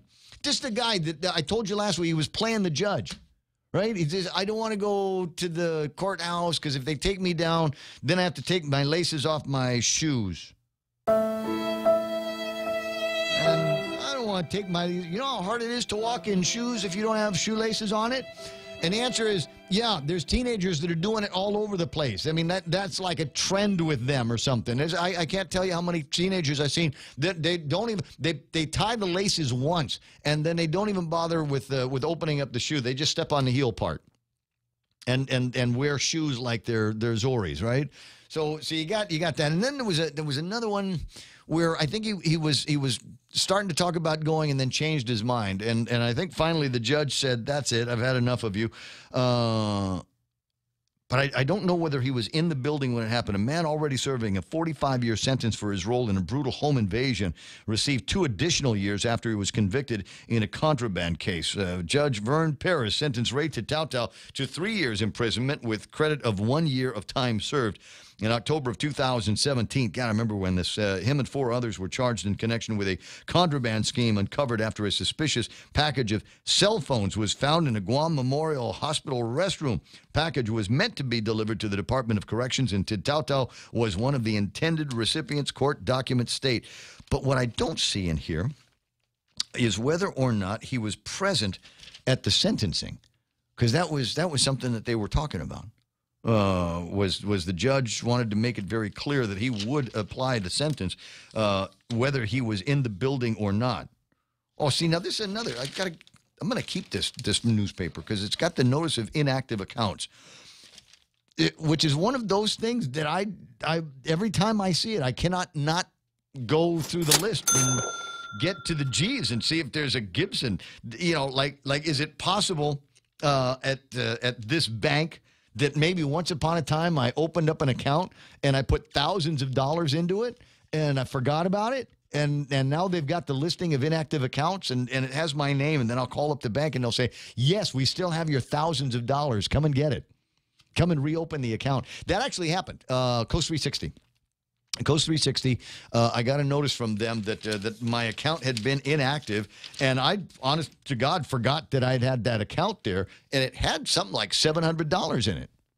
And so I went to the bank, to Coast 360, and sat in front of a guy for about a half hour as we went through all of this and got the account restored so I could use it to fund another loan account that I've got over at that place. I think those are pretty cool, and I like seeing them. Would you look at that? 7 o'clock in the morning. Hazardous emissions of radiation to ordnance. It took Uncle Sam a while to figure out that HF was causing their explosives and ammunition to explode. I'm sorry. That is, hope nobody got hurt, but I'm going to laugh because that is one of those kinds of things. What is it that they say, the pride of having something mil-spec until you find out what mil-spec is applied to, right, Ismael? It is 10 o'clock in the morning. The radio station is KUSG Agana. As you can tell, we're in the Christmas mode. We'll continue that through the actual Xmas holidays until it gets to be New Year's. Put the tree up there, playing Christmas music on the Ray Gibson Show. Stand by for Fox News and a whole bunch of regular Sunday talk radio offerings for you for the next bunch of hours. Right-wing bomb throwers start tomorrow at 10. Here it comes, Fox News.